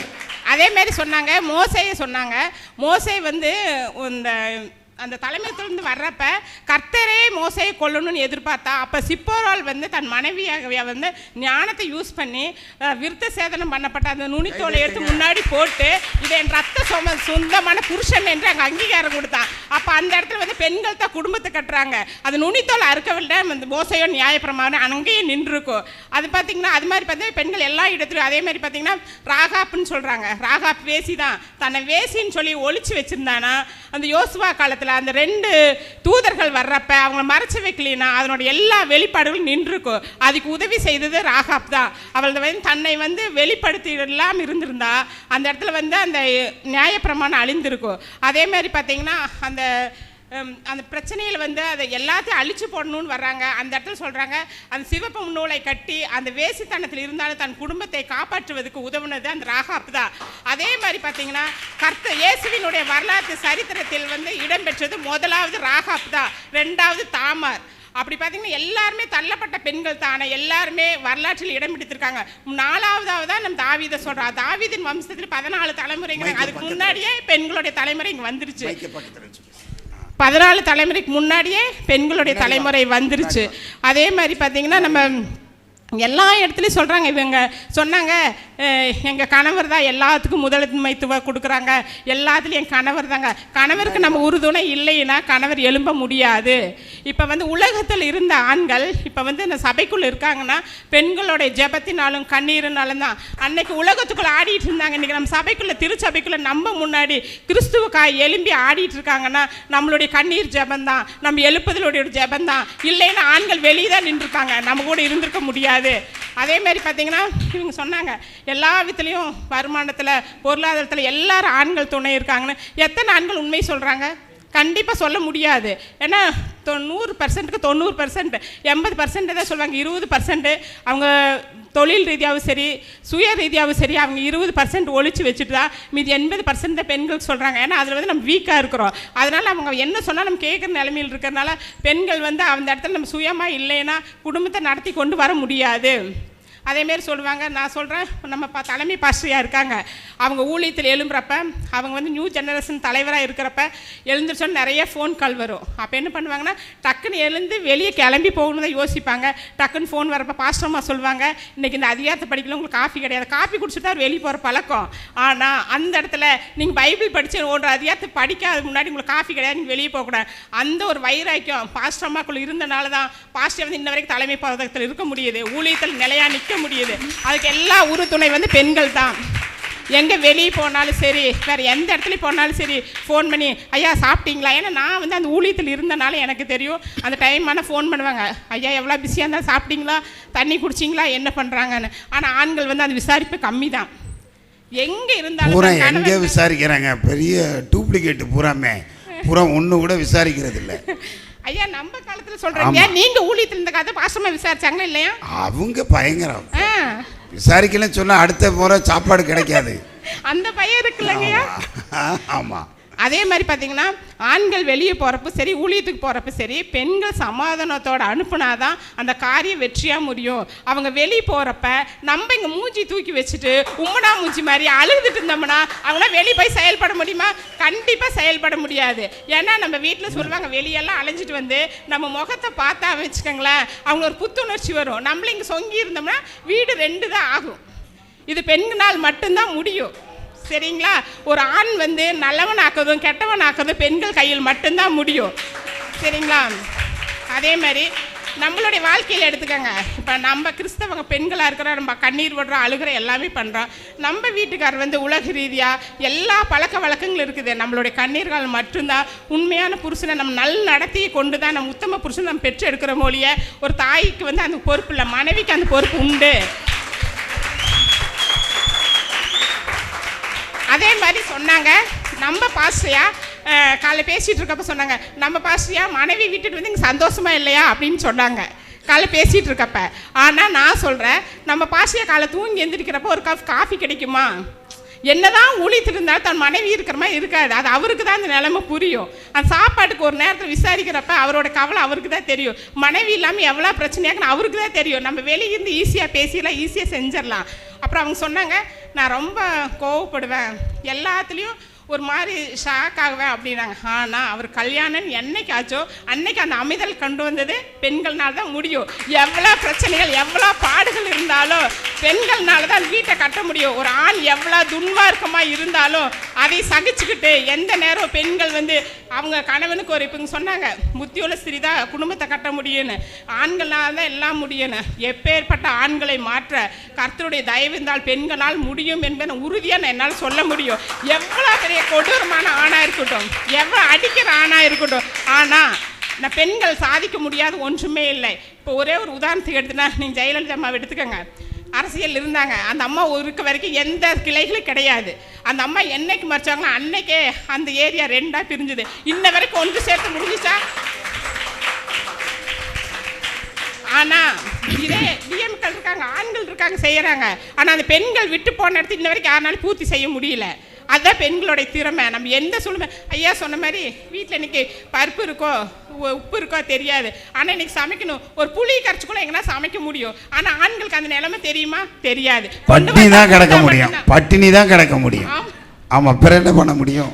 இல்லைங்க, எதுவுமே இல்லைன்னா எங்களை ஏதாவது செஞ்சு எங்கன்னா காப்பாற்ற முடியும். அவங்க கொண்டு வந்தாதான் சமைக்க முடியுங்கிறது அல்ல, எப்படி எங்களால் குடும்பத்தை கொண்டு வர முடியும்.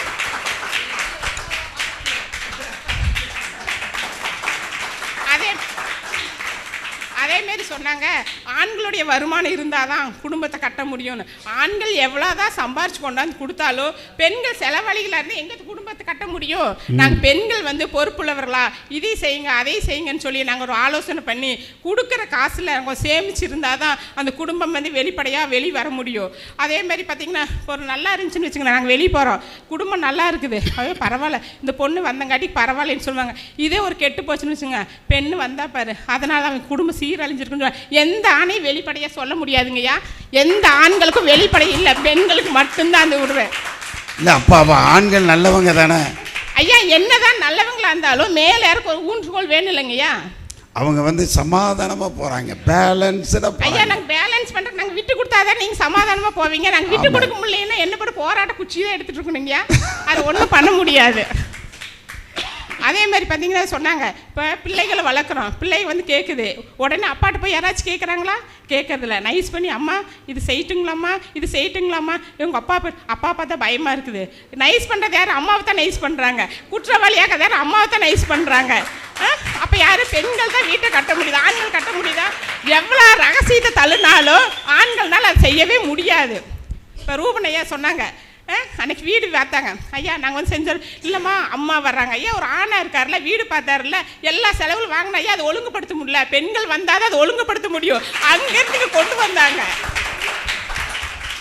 அந்த தலைமைத்துவம் வந்து எங்களுக்கு தான் இருக்குது, ஆண்கள்னால செய்யவே முடியாது.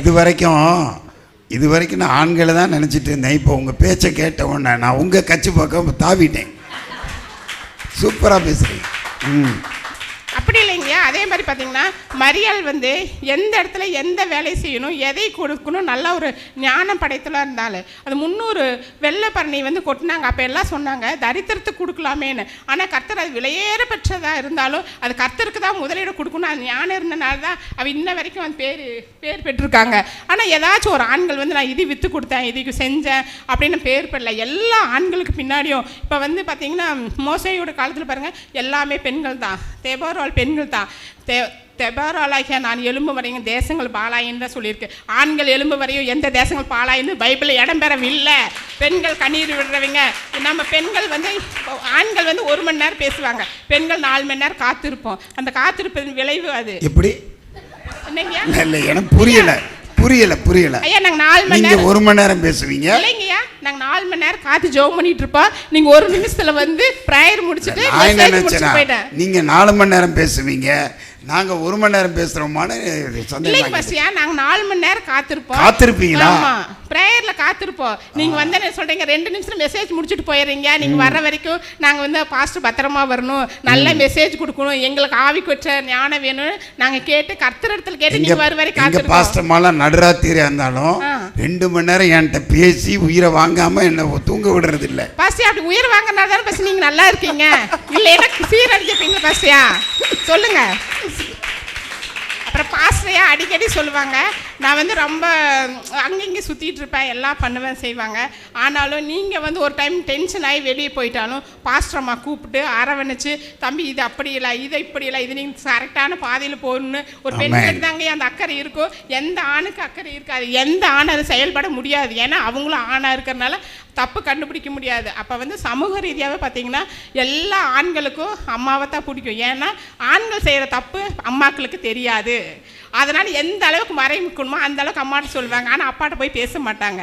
ஏன் தெரியுங்களா, அப்பாவுக்கு வந்து அவங்களோட எல்லா வீக்னஸும் தெரியும். அப்போ பெண்கள் வந்து கட்டி நீங்கள் வேண்டான்னு சொன்னால் கூட, இல்லைப்பா பரவாயில்ல நம்ம பையன் கேட்டான் கொடுங்க, நம்ம பையன் கேட்டால் கூட பெண்கள் தான் வந்து ஆண்கள்கிட்ட வந்து நீ பரிந்து நிற்கிற மொழியே எந்த ஆணும் பெண்ணுக்கிட்ட இது செய்யும் தான் சொல்கிறாங்களோ இல்லையா, பார்த்து பேசுங்க. அப்போ தான் அவங்களுக்கெல்லாம் எல்லாம் வரும். அதனால் எந்த பெண்களும் வந்து பெண்களுக்கு தான் வந்து அந்த மாதிரி ஒரு காரியங்கள் எல்லாம் இருக்குது. ஒரு வீட்டுக்கு வர்றாங்க இன்முகத்தோட, பெண்கள் தான் தண்ணி கொண்டு போய் கொடுக்குறாங்க. எந்த வீட்டில் ஆண்கள் கொண்டு வந்து கொடுக்குறாங்க? எல்லாம் ஆண்கள் செய்கிறாங்க. தலைமைத்துவத்தில் இருக்காங்க. ஒரு வீட்டுக்கு போனான்னு ஒரு பெண் இல்லைன்னு வச்சுக்கோங்க, அம்மா இல்லைங்களா, சரி அப்போ நம்ம கிளம்பலாங்களான்னு தான் கேட்குறாங்க. ஒரு பெண் இருந்தால் தண்ணி கொடுக்குறா, அவங்களுக்கு வேணுங்கிற டீயை கொடுக்குறா, ஆகாரம் கொடுக்குறா, எல்லா வேலையும் செய்கிறா. அதே மாதிரி சுத்தம் பண்ணுறா, கூட்டுறா, பெருக்கிறா, துவைக்கிறா, சமைக்கிறா, இன்னும் எத்தனையோ சொல்லுங்க. நீதிமொழிகள் இருக்குது.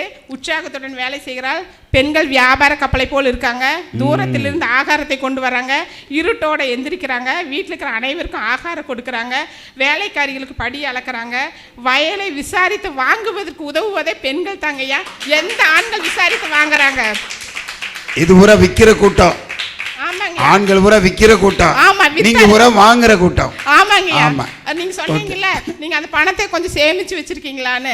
நாங்க சேமிச்சு வைக்கிறதே அந்த டைம்ல வந்து எங்க கணவர்களுக்கு ஏதாச்சும் ஒரு பிரச்சனைங்கிறப்ப நாங்க தாங்க ஏன் கை கொடுக்குறோம். எந்த ஆணும் பெண்களுக்கு கை கொடுக்கறது இல்லை, நாங்கள் பெண்கள் மட்டும்தான் ஆண்களுக்கு கை கொடுக்குறோம். அதே மாதிரி பார்த்தீங்களா, வியாபாரத்துக்கு பிரயோஜனம் உள்ளதை அறிந்திருக்கிறோம். இரவில் அவள் விளக்கு அணையாது இருக்குன்னு சொல்கிறாங்க. ஆண்கள் சீக்கிரம் படுத்தாலும் நாங்கள் என்னென்ன வேலை செய்யணுமோ அத்தனை வேலை செஞ்சு விளக்கு அணையாமல் இருக்கோம். குளிருக்கு வந்து பயப்படாமல் இருக்கோம். எவ்வளோ குளிர் நீங்கள் சொல்கிறீங்க, இப்போ கொரோனா வந்துச்சு, எல்லாம் உடம்பு சரியில்லைன்னு படுத்துறீங்க. எந்த பெண்கள் எந்த வீட்டில் சாப்பாடு செய்யாமல் அமைதியாக படுத்திருந்தாங்க சொல்லுங்க? எவ்வளோ வேலை எவ்வளோ பிரச்சனைகள் இருந்தாலும் தங்களுடைய காரியத்தை தங்கள் வந்து செய்துட்டான்னு இருந்தாங்க. சொல்லுங்க பார்க்கலாம். அதே மாதிரி ஒரு மனுஷன் வந்து பேர் பெற்றவனாக விளங்கணும் என்று சொன்னால் எப்படி மனைவியானவள் இருக்கிறாரோ அப்படித்தான் கணவனுக்கு வந்து பேர் பெற்று விளங்குவான் என்பது உறுதி. இது பைபிள் வசனத்திலே அதுதான் சொல்லுது. அதே மாதிரி பார்த்தீங்கன்னா உறவுகளை வந்து கொண்டு வருவது வந்து பெண்கள் தாங்கய்யா. நாங்கள் ஒரு வீட்டுக்கு மருமகளாக இருக்கோம், நாங்கள் இன்முகத்தோடு இருந்து வந்தால் தான் வர்ற உறவுகள் வந்து கரெக்டாக பார்ப்பாங்க. பெண்கள் இல்லைன்னா இது நாங்கள் சொன்னாங்க. தாவீது சொல்லி முடிச்சிடுறேங்க. தாவீது வந்து கோலியாத்து வீழ்த்தினான்னு சொன்னாங்க. அதே தாவீது பெண்கள் எடுத்தனா விழுந்து போனதை அவங்க மறந்துட்டாங்க.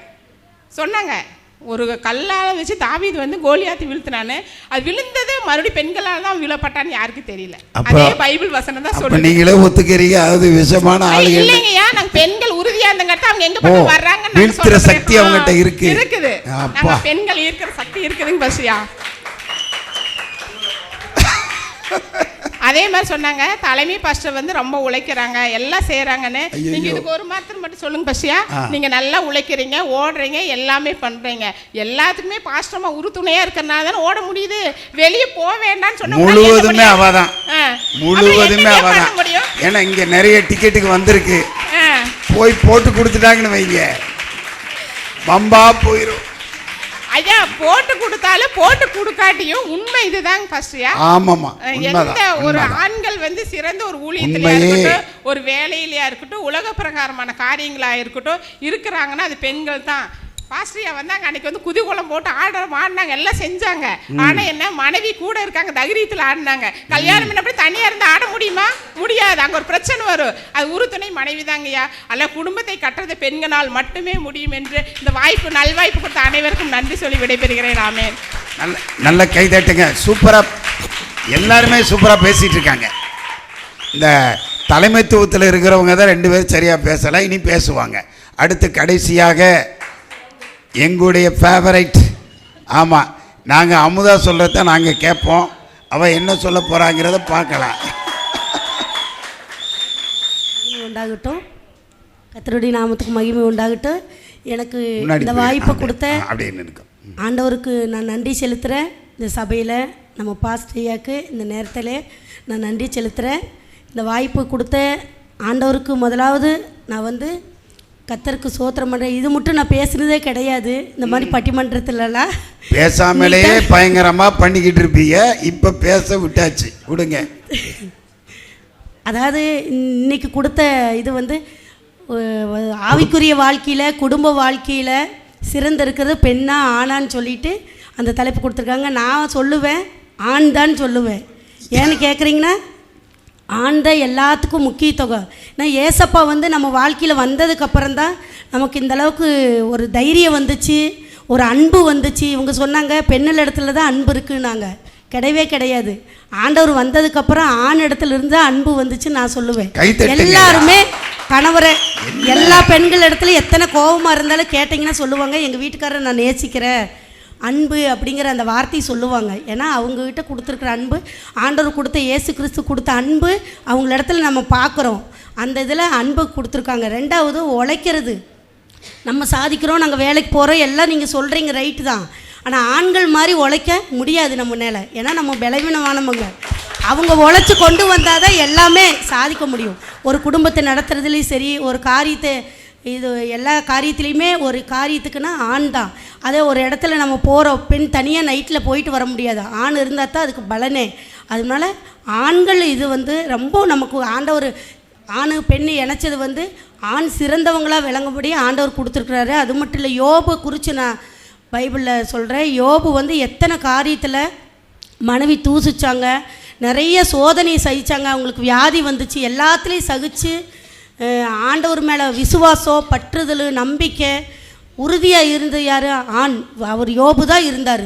அதனால நான் சொல்ல முடியும், நம்மளை விட விசுவாசத்துலேயும் எல்லாத்துலேயும் சிறந்து. எங்கள் வீட்டில் நான் சொல்லுவேன், நான் ஒரு நேரம் பைபிள் வாசி ஜெபம் பண்ணுறது கொஞ்சம் குறையாக இருந்தாலும் அவர் வந்து அதை தவறாமல் செய்வார். நைட்டு 12 மணி ஆனாலும் சரி பைபிள் வாசித்து ஜெபம் பண்ணிட்டு தான் படுப்பார். அதை வந்து நான் சொல்கிறேன் இந்த இடத்துல. ரெண்டாவது, ஒரு பாஸ்டம்மாவும் ஒரு பாஸ்டர் எனக்கு தெரியும், மதுரையில் இருக்காங்க. அந்த பாஸ்டர் நல்லா பெரிய ஒரு சபையெல்லாம் கட்டி நல்லா ஊழியம் செஞ்சுக்கிட்டு இருந்தாங்க. பாஸ்டர் வந்து கொஞ்ச நாளில் உடம்பு முடியாமல் இறந்துட்டாங்க. அப்போ அந்த ஸ்தாபனத்தில் இருந்த பாஸ்டம்மாவை வந்து அந்த ஊழியம் நடத்தவோ அந்த ஸ்தாபனத்திலிருந்தே ஒதுக்கி வச்சுட்டாங்க. ஏன்னா அந்த இடத்துல ஆண் மட்டும்தான் இருந்து செய்ய முடியும். அந்த இடத்துல ஊழியம் மற்ற காரியம் எல்லாத்துலேயும் வந்து நீங்கள் வந்து உள்ள ஜெபம் பண்ணலாம், எல்லாம் செய்யலாம், ஆனால் ஆண்கள் இருந்து தான் அந்த ஊழியத்தை செய்யணும் அப்படின்னு சொல்லிட்டு அந்த அம்மாவை என்ன செஞ்சுட்டாங்க, பாஸ்டர் அம்மாவை, வேண்டாம் வேற ஆளை போடுறோம் நாங்கள் ஆண்களை அப்படின்னு சொல்லிட்டு அந்த ஊழியம் எடுக்குது. இதை பார்த்தா இப்படி அவங்களுக்கு வந்து பையன் கிடையாது, பொண்ணு மட்டும்தான். அதனால அவங்களுக்கு அந்த ஊழியம், அந்த பாஸ்டர் சபை கட்டி வச்சுருந்தாங்க, ஊழியத்தை வளர்த்தாங்க, ஆட்களை சம்பாரித்தாங்க. ஆனால் அடுத்தது என்ன செய்ய முடியல, அந்த அம்மானால நடத்த முடியல. இதுக்கு காரணம் என்ன, அந்த பாஸ்டர் இல்லை, ஆண் இல்லைங்கிறதுனால அந்த ஊழியை தடைப்பட்டுருச்சு, நின்றுச்சு, நிற்கல. இவங்க செய்ய முடியல, மற்றவங்க செஞ்சாங்க. அதனால் நான் சொல்ல முடியும், ஆண்கள் தான் சிறந்தவங்க. ஊழியத்துலேயும் சரியோ, நம்ம ஆவிக்குரிய வளர்ச்சியிலையும் சரியோ, குடும்பத்துலேயும் சரியோ ஆண் இருக்கிறது ரொம்ப ஒரு ஆசீர்வாதமானது. ஆண் வந்து ஆண்டவர் வந்து கொடுத்து நமக்கு ஒரு கிஃப்ட்டுன்னு தான் சொல்லணும்.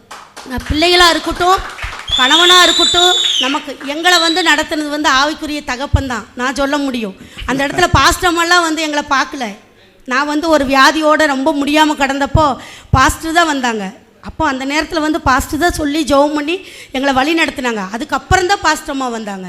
அப்போ வந்து ஊழியத்தில் எந்த இடத்துலையும் ஃபயராக எல்லா இடத்துலையும் போகிறக்கு ஒரு ஆண் பாஸ்டர் ஆண் வந்து எல்லா இடத்துலையுமே துணிஞ்சு போய் ஊழியத்தையும் சரியும் வேலையிலையும் சரியும் எல்லா இடத்துலையுமே ஒரு ஊக்கமாக தைரியமாக போக முடியும். ஆனால் நம்ம பெண்கள்னால அவ்வளோவா போக முடியாது. அதனால நான் சொல்கிறேன், ஆண்கள் தான் சிறந்தவங்கன்னு சொல்லி நான் அடித்து சொல்கிறேன். நமக்கு ஆண்டவர் ஏசப்பா ஒரு அடி அடித்து சொல்லு. ஏசப்பா வந்து நமக்கு நம்ம வாழ்க்கையில் வந்ததுக்கப்புறம் எல்லாத்தையுமே அன்பு, தைரியம் எல்லாத்தையுமே ஆண்டவர் கொடுத்தாரு. ஊழியத்துலேயும் நம்ம இருக்கிறோம், ஆனால் அவங்களோட பாஸ்ட்டுக்கு பின்னாடி தான் நம்ம இருக்கோம். நம்ம பெண்கள் வந்து முன்னாடி போக முடியாது. ஏன்னா அவங்களுக்கு தான் முக்கியத்துவம், பாஸ்டர் தான் எல்லாம் செய்வோம். ஒரு அடக்க ஆராதனையே நடந்தாலும் அந்த இடத்துல பாஸ்டர் தான் நிற்கணும், ஆண்கள் தான் நிற்கணும், பெண்கள் போய் நிற்க முடியாது. அப்போ வந்து அவங்களுக்கு கொடுத்த சில பொறுப்புகள், சில காரியங்கள் எல்லாம் ஆண்களுக்கு வந்து ஆண்டவர் விசேஷமாக கொடுத்துருக்காரு. ஆண்கள் தான் சிறந்தவங்கன்னு சொல்லி நான் இது இதோட டைம் 7க்குள்ளே முடிக்கணும், நானும் வெளியில் போனோம். இப்போ ஃபைனலாக நீங்கள் 5 நிமிஷம் தான் பேசணும். 5னா ரொம்ப நேரம் பேசக்கூடாது. கடைசி உரை பேசுங்க பிரின்ஸ். அதாவது நீங்கள் இன்னும் தலைப்பு புரிஞ்சுக்கோங்க. குடும்பத்தை கட்டுவதில் தலை சிறந்து விளங்குவது, பொறுப்பாக இருப்பது ஆண்களா கணவனா மனைவியா, அதில் யாருங்கிறத ஃபைனலாக சொல்லிடுங்க. உங்கள் பொறுப்புலேருந்து அடுத்து ஜோசப் ஒரு 2 நிமிஷம், பிறகு நான் ஒரு 5 நிமிஷத்தில் பேசி நம்ம ஜெபம் பண்ணி முடித்து அடுத்த ப்ரோக்ராம் பண்ணிடுவோம். கர்த்தருடைய பரிசுத்த நாமத்துக்கு ஸ்தோத்திரம். ரொம்ப சிறப்பாக பேசுனீங்க. உங்கள் எல்லாருக்கும் மகிழ்ச்சி, நன்றி. என்ன இவர் என்ன சேம் சைடு கொண்டு போகிறாரு, ஆப்போசிட் சைடு. என்ன தான் பேசினாலும் ஜெயிக்க போகுது என்னவோ எங்களுடைய பெண்கள் டீம் தான். யாரெல்லாம் பெண்கள் டீம்? சரி. ஸோ இப்போ முதலாவது காரியம், வீரர் சூரர் அப்படின்லாம் பேசுனாங்க. வீரர் சூரர் எல்லாம் உண்மை தான். ஆனால் பொறுமைசாலி, எல்லா விதத்துலேயும் ப்ரேயர் லைஃப்லேருந்து எதை எடுத்துக்கிட்டிங்கனாலும் லேடிஸ் தான். சர்ச்சுக்கு யார் முதல்ல வரா? லேடிஸ் வராங்களா, ஜென்ஸ் வராங்களா? யார் நிறைய நேரம் ஆண்டவருடைய சமூகத்தில் உட்காந்துருக்காங்க? ஜென்ஸ் உட்காந்துருக்காங்களா, லேடிஸ் உட்காந்துருக்காங்களா? எது அதிகமான ப்ரேயர் எது நடக்குது? பெண்கள் ஜெபமா, ஆண்கள் ஜெபமா? இதிலே தெரிய வேணாமா? பெண்கள் தான் வந்து ஆவிக்குரிய ரீதியாக யார் கட்டுறாங்க வீட்டை? பெண்கள் தான் கட்டுறாங்க, ஜென்ஸ் கிடையாது. அதே மாதிரி இன்னொரு ஒரு எக்ஸாம்பிள் நான் சொல்கிறேன், லைவ் எக்ஸாம்பிள். யெகோவாவின் சாட்சிகள் அப்படின்ற ஒரு சபையிலேருந்து அங்கே தலைமையகத்தில் வேலை செய்கிற ஒரு ஸ்தாபனத்திலேருந்து ஒரு ஊழியக்காரர் அவருடைய சாட்சியை சொல்கிறாரு. என்னன்னு பார்த்தீங்கன்னா, 32 வருஷம் ஆச்சு அவர் கல்யாணம் ஆகி. இன்றைக்கு வரைக்கும் அவங்களுக்கு 5 பசங்க. இன்றைக்கு வரைக்கும் அவங்க குடும்பத்தை கட்டுறது அவங்க மனைவி தான் அப்படின்னு சொல்லி ஓப்பன் டாக்காக கொடுத்துருக்காரு. இதை விட என்ன பெருசாக வேணும் ஐயா? ஓப்பன் டாக்காக 5 பிள்ளைங்க இருக்காங்க. 5 பிள்ளைங்களையும் அவர் தான் வந்து அவங்க ஒய்ஃப் தான் வந்து இன்னைக்கு வரைக்கும் அவங்கள கரை சேர்த்தது எல்லாமே என்னுடைய மனைவி தான் அப்படின்னு சொல்லி ஒரு சாட்சியாக அவர் குடும்பத்தை தானே, ஆமாம், அந்த குடும்பத்தை நடந்திருக்காரு அப்படின்னு சொல்லி அந்த ஒரு போதகர் வந்து ஒரு ஓப்பன் டாக் கொடுத்துருக்காரு. அதே போல் இன்னொரு விஷயம் என்ன சொல்லுவேன் அப்படின்னு பார்த்தீங்கன்னா, ஆண்களை விட பெண்கள் தான் கல்யாணத்துக்கு அப்புறம் எல்லாத்தையும் விட்டுட்டு அவங்களுடைய எல்லா இன்ப துன்பங்கள் எல்லாத்தையும் மறந்துட்டு கணவனுக்கு வேலை செய்கிறதுக்கு அப்படின்ற மாதிரி வந்துடுறாங்க. அவங்களுடைய எல்லா இன்பங்கள் துன்பங்கள் எல்லாத்தையும் ஒதுக்கி வச்சுட்டு எனக்கு என் கணவன் தான் அப்படின்னு சொல்லி வந்து நின்று எல்லா காரியங்களும் செய்கிறாங்க. அப்படின்னா அதை வந்து ஆண்களால் செய்ய முடியாது. யாராவது ஒருத்தரை கேளுங்க, நீங்கள் போய் மாமியார் வீட்டில் இருக்க முடியுமா? 1 மாதம் இருக்க முடியுமா? கேட்டு பாருங்கள். இருக்க முடியுமா? 1 நாள் இல்லை, அதிகபட்சம் 2 நாள் தான் இருக்க முடியும். ஸோ அப்படி இருக்கும் பொழுது எவ்வளோ சகிப்புத்தன்மை இருந்தால் பெண்கள் அவங்களுடைய மாமியார் வீட்டில் எல்லாத்தையும் சகிச்சுக்கிட்டு இருக்காங்க. இப்படி இருக்கும் பொழுது நீங்கள் வந்து இவர் வீரர் சூரர்லாம் அது வந்து இயல்பு. ஆண்டவர் முதலாவதே கொடுத்துட்டார். எல்லாம் பாயிண்ட் தெரியாமல் எல்லாம் பழைய ஏற்பாடே எடுத்து படிச்சுக்கிட்டு இருக்கீங்க. புதிய ஏற்பாடு இப்போ நடைமுறையில் என்ன இருக்குது? நடைமுறையில் இப்போ ஆண்களை விட அதிகமாக பெண்கள் தான் சேமிக்கிறாங்க. கூகுள் எடுத்து பாருங்கள். 0.4% அதிகமாக சேமிக்கிறதுல முதலாவது இடம் பெண்கள் தான். இல்லை இதில் இல்லை அந்த சேமிக்கிற பணம் யாருடையது? அதையும் சொல்லிடுறேன். ஏன்னா அங்கேருந்து ஒரு சவுண்டு வந்துச்சு. யார் சேமிப்ப, யார் பணத்தை யார் சேமிக்கிறது அப்படின்னு. நிறைய தொழில் முனைவோர் லேடிஸ் இப்போ உருவாகிட்டே வராங்க. உலகத்திலேயே அதிக பணக்காரர்கள் லிஸ்ட்டில் லேடிஸும் வர ஆரம்பிச்சிட்டாங்க. ஆமாம், இன்னும் ஒரு 5 வருஷம் போச்சு அப்படின்னா டாப் 1 பணக்காரரில் லேடிஸ் வந்துடுவாங்க. இப்போ அதே மாதிரி இன்னொரு பாயிண்ட்டு, லேடிஸ் வந்து இப்போ எக்ஸாம்பிள் சொல்கிறேன். முதலாவது பெண் ஃபைனான்ஸ்லேயே முதலாவது இருக்கிறது அப்படின்னு பார்த்தீங்கன்னா நம்மளுடைய chief finance minister Nirmala Sitharaman. அவங்களும் ஒரு லேடி தான். ஏன் ஜென்ஸை வைக்கல அப்படின்னா அவங்களுக்கு அந்த அளவுக்கு பொறுமை இல்லை, அதை கரெக்டாக சேர்த்து வைக்கிறதுக்கான அந்த ஒரு திறன் இல்லை அப்படின்றது தான் நான் சொல்ல முடியும்.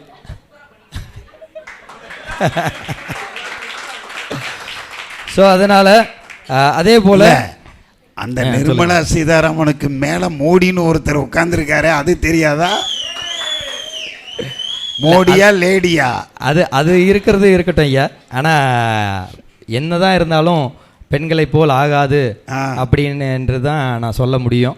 ஏன்னா எல்லா இடத்துலையும் பெண்கள் தான் முதன்மையாக இருக்காங்க அப்படின்னு சொல்லி எங்களுடைய வாதத்தை முடித்துக் கொள்கிறோம். இதற்கு மேலே ஏதாவது ஆப்போசிஷன் இருந்தாலும் நீங்கள் பேசினாலும் நேரம் செட் ஆகாது. அதனால நீங்கள் தாழ்மையுடன் அமைதியாக உங்களுடைய உரையை முடிக்கும்படி வாங்கிக்கங்க. டக்குன்னு ஒரு 3 நிமிஷத்தில் முடிச்சிருவோம். அப்படியே சும்மா எல்லாரும் நல்லா பேசுனீங்க, வாழ்த்துக்கள். இப்போது எல்லாரும் பேசுனாங்க, வேதத்திந்தியாக தான் பேசுனாங்க. ஆண்களை எடுத்துக்கிட்டின்னு பார்த்தீங்கன்னா, திருமணத்துக்கு முன்னாடி பார்த்தீங்கன்னா ஆணுக்கு சுமை தான் ஜாஸ்தி. பிறப்பிலிருந்து ஆண் மேலே ஒரு சுமை என்னன்னு பார்த்தீங்கன்னா, பிறந்ததுக்கப்புறம் கூட அக்கா தங்கச்சி பிறந்தாலும் அவங்களை கல்யாணம் வைக்கிறது யார்? ஆண்கள் தான் பண்ணி வைக்கணும். எந்த பெண்ணு பண்ணி வைக்கிறாங்க? அண்ணன் தம்பிக்கு கல்யாணம் எந்த பெண் பண்ணி வைக்கிறாங்க? பெண்ணு பூரா வாங்கிட்டு போறதுலயே தான் போறாங்க. அவங்களுக்கு கொடுக்கறதுலயே சம்பாதிச்சு கொடுக்கறதுலயே ஆண்கள் என்ன செய்யறாங்க? பாதி வாழ்க்கை போயிருது. இப்போ பெண்களை விட ஆண்கள் என்ன செய்யறாங்க? அவங்க தான் உழைப்பு. அது பார்த்துக்குங்க. திருமணத்துக்கு பாருங்க, பெண் பார்க்க போற இடத்தெல்லாம் பாருங்க, சொந்த வீடு இருக்கா? எவ்வளோ பேங்க்ல சேவிங் இருக்கு? அவர் எப்படி நல்லவரா கெட்ட எல்லாமே பண்றாங்க.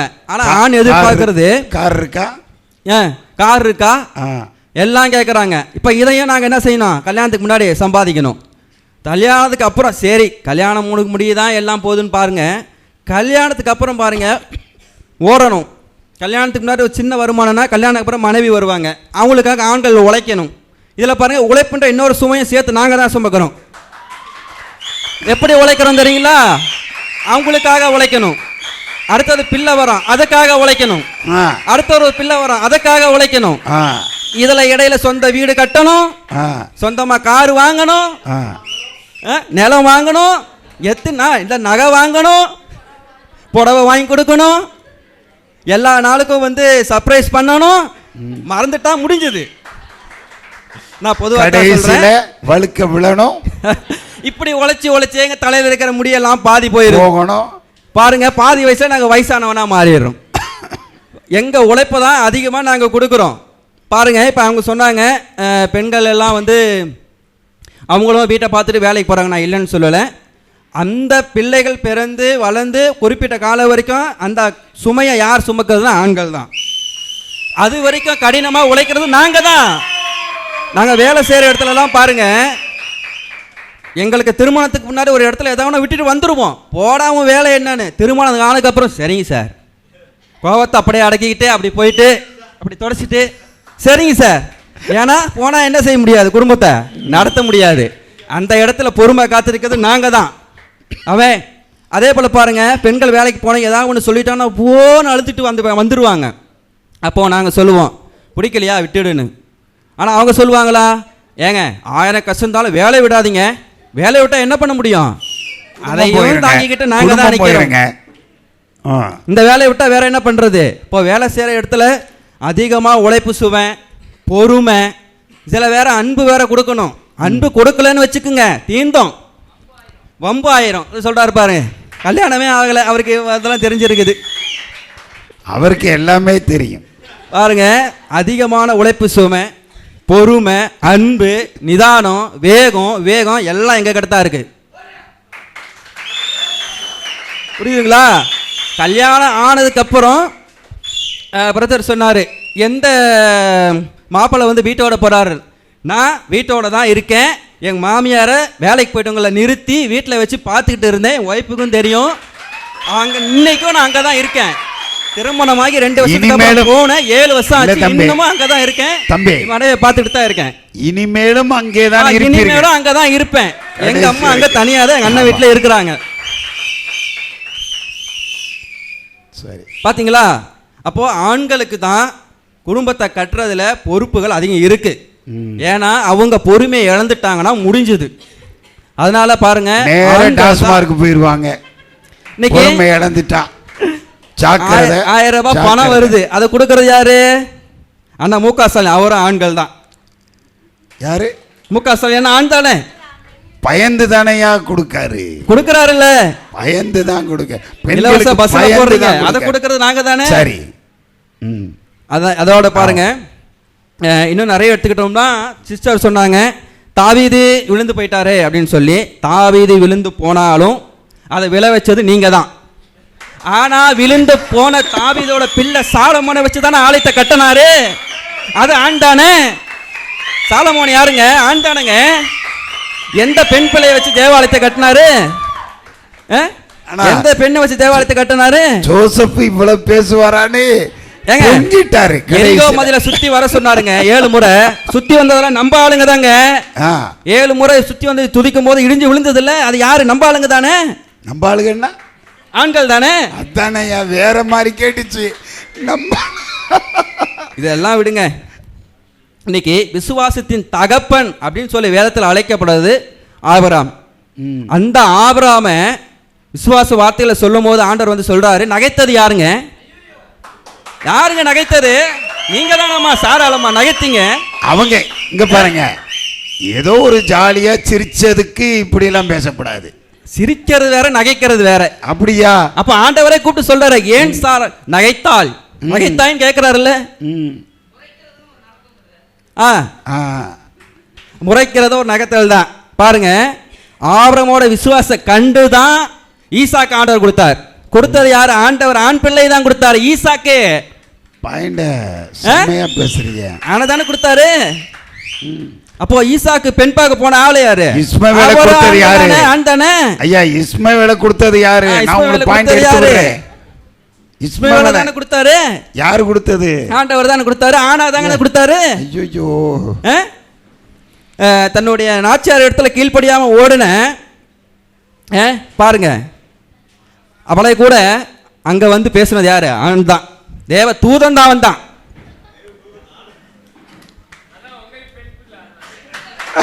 அது சந்தோஷம், நாங்க விரும்பி ஏத்துக்கிறது. அதான் அவர் தான் சொல்லிட்டார்ல, எல்லா சுமையும் சுமக்கிறேன் அதையும் சுமக்கிறேன்ட்டார்ல. ஓகே, முடிச்சிருங்க. பாருங்க, டைம் முடிச்சிருங்க. கொஞ்சம் ஒரு பாயிண்ட் சொல்லி முடிச்சிருங்க. சிப்ரோல் வந்து அந்நியஸ்ரீ. அவளுக்கு எப்படி நியாய பிரமாணம் தெரிஞ்சிச்சு? மோசே சொன்னதுனால தான் தெரிஞ்சிருக்குது. புரியுதுங்களா? இப்போ நான் என்ன சொல்றேன் அப்படின்னா, கடைசியா ஆண்டவர் வந்து மனிதனா பூமியில பிறந்தாருங்க. பெண்ணாகவா பிறந்தாரு? ஏங்க, ஆணாகத்தாங்க பிறந்தாரு. ஆணாகத்தானே பிறந்தாரு. ஒரு பெண் ரூபத்தை அவர் எடுக்கல. அல்லேலூயா. ஆமென். பாருங்க, இப்போ வசனம் சொல்லுது. இப்போ எல்லாமே ஓகேங்க. இப்போ கடைசியாக நான் முடிக்கிறேன், டைம் இல்லாத காரணத்தினால. அப்புறம் பிள்ளைகளுக்கெல்லாம் செல்லத்தை கொடுத்து இவங்க தான் கெடுக்கிறாங்க. அப்பா கண்டிப்பாரு. ஏன்னா அப்பாவுக்கு தெரியும் இது பிள்ளைக்கு வேணும், இது வேணான்னு சொல்லி. இவங்க செல்லத்தை கொடுத்து கெடுத்து வைப்பாங்க. அப்போ நாங்கள் எது சொன்னாலும் வாங்கி கொடுத்துடணுமா?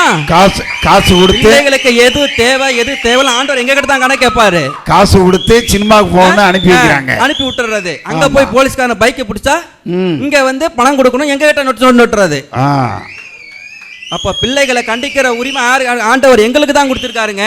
பிள்ளை தப்பு பண்ண தகப்பன் தான் கோலை எடுக்கணும், கண்டிக்கணும். அப்போ அந்த ஆண்மைத்துவம் எங்களுக்கு தான் இருக்கு. நீங்க செல்லம் கொடுத்து கடுத்து வச்சிடுறீங்க. பாருங்க, கடைசியா பாருங்க, கடைசி வரலையா? கடைசி வந்துருச்சு. இப்போ ஆண்டவர் கடைசியா ஒரு வார்த்தை சொல்லிட்டார். கிறிஸ்து சபைக்கு தலையா இருக்கிறார். அது போல புருஷன் மனைவிக்கு தலையா இருக்கிறான். நல்லா தெரிஞ்சுக்கங்க. அதே போல இன்னொரு வசனம் சொல்றேன். சபையானது கிறிஸ்துவுக்கு கீழ்ப்படுகிறது.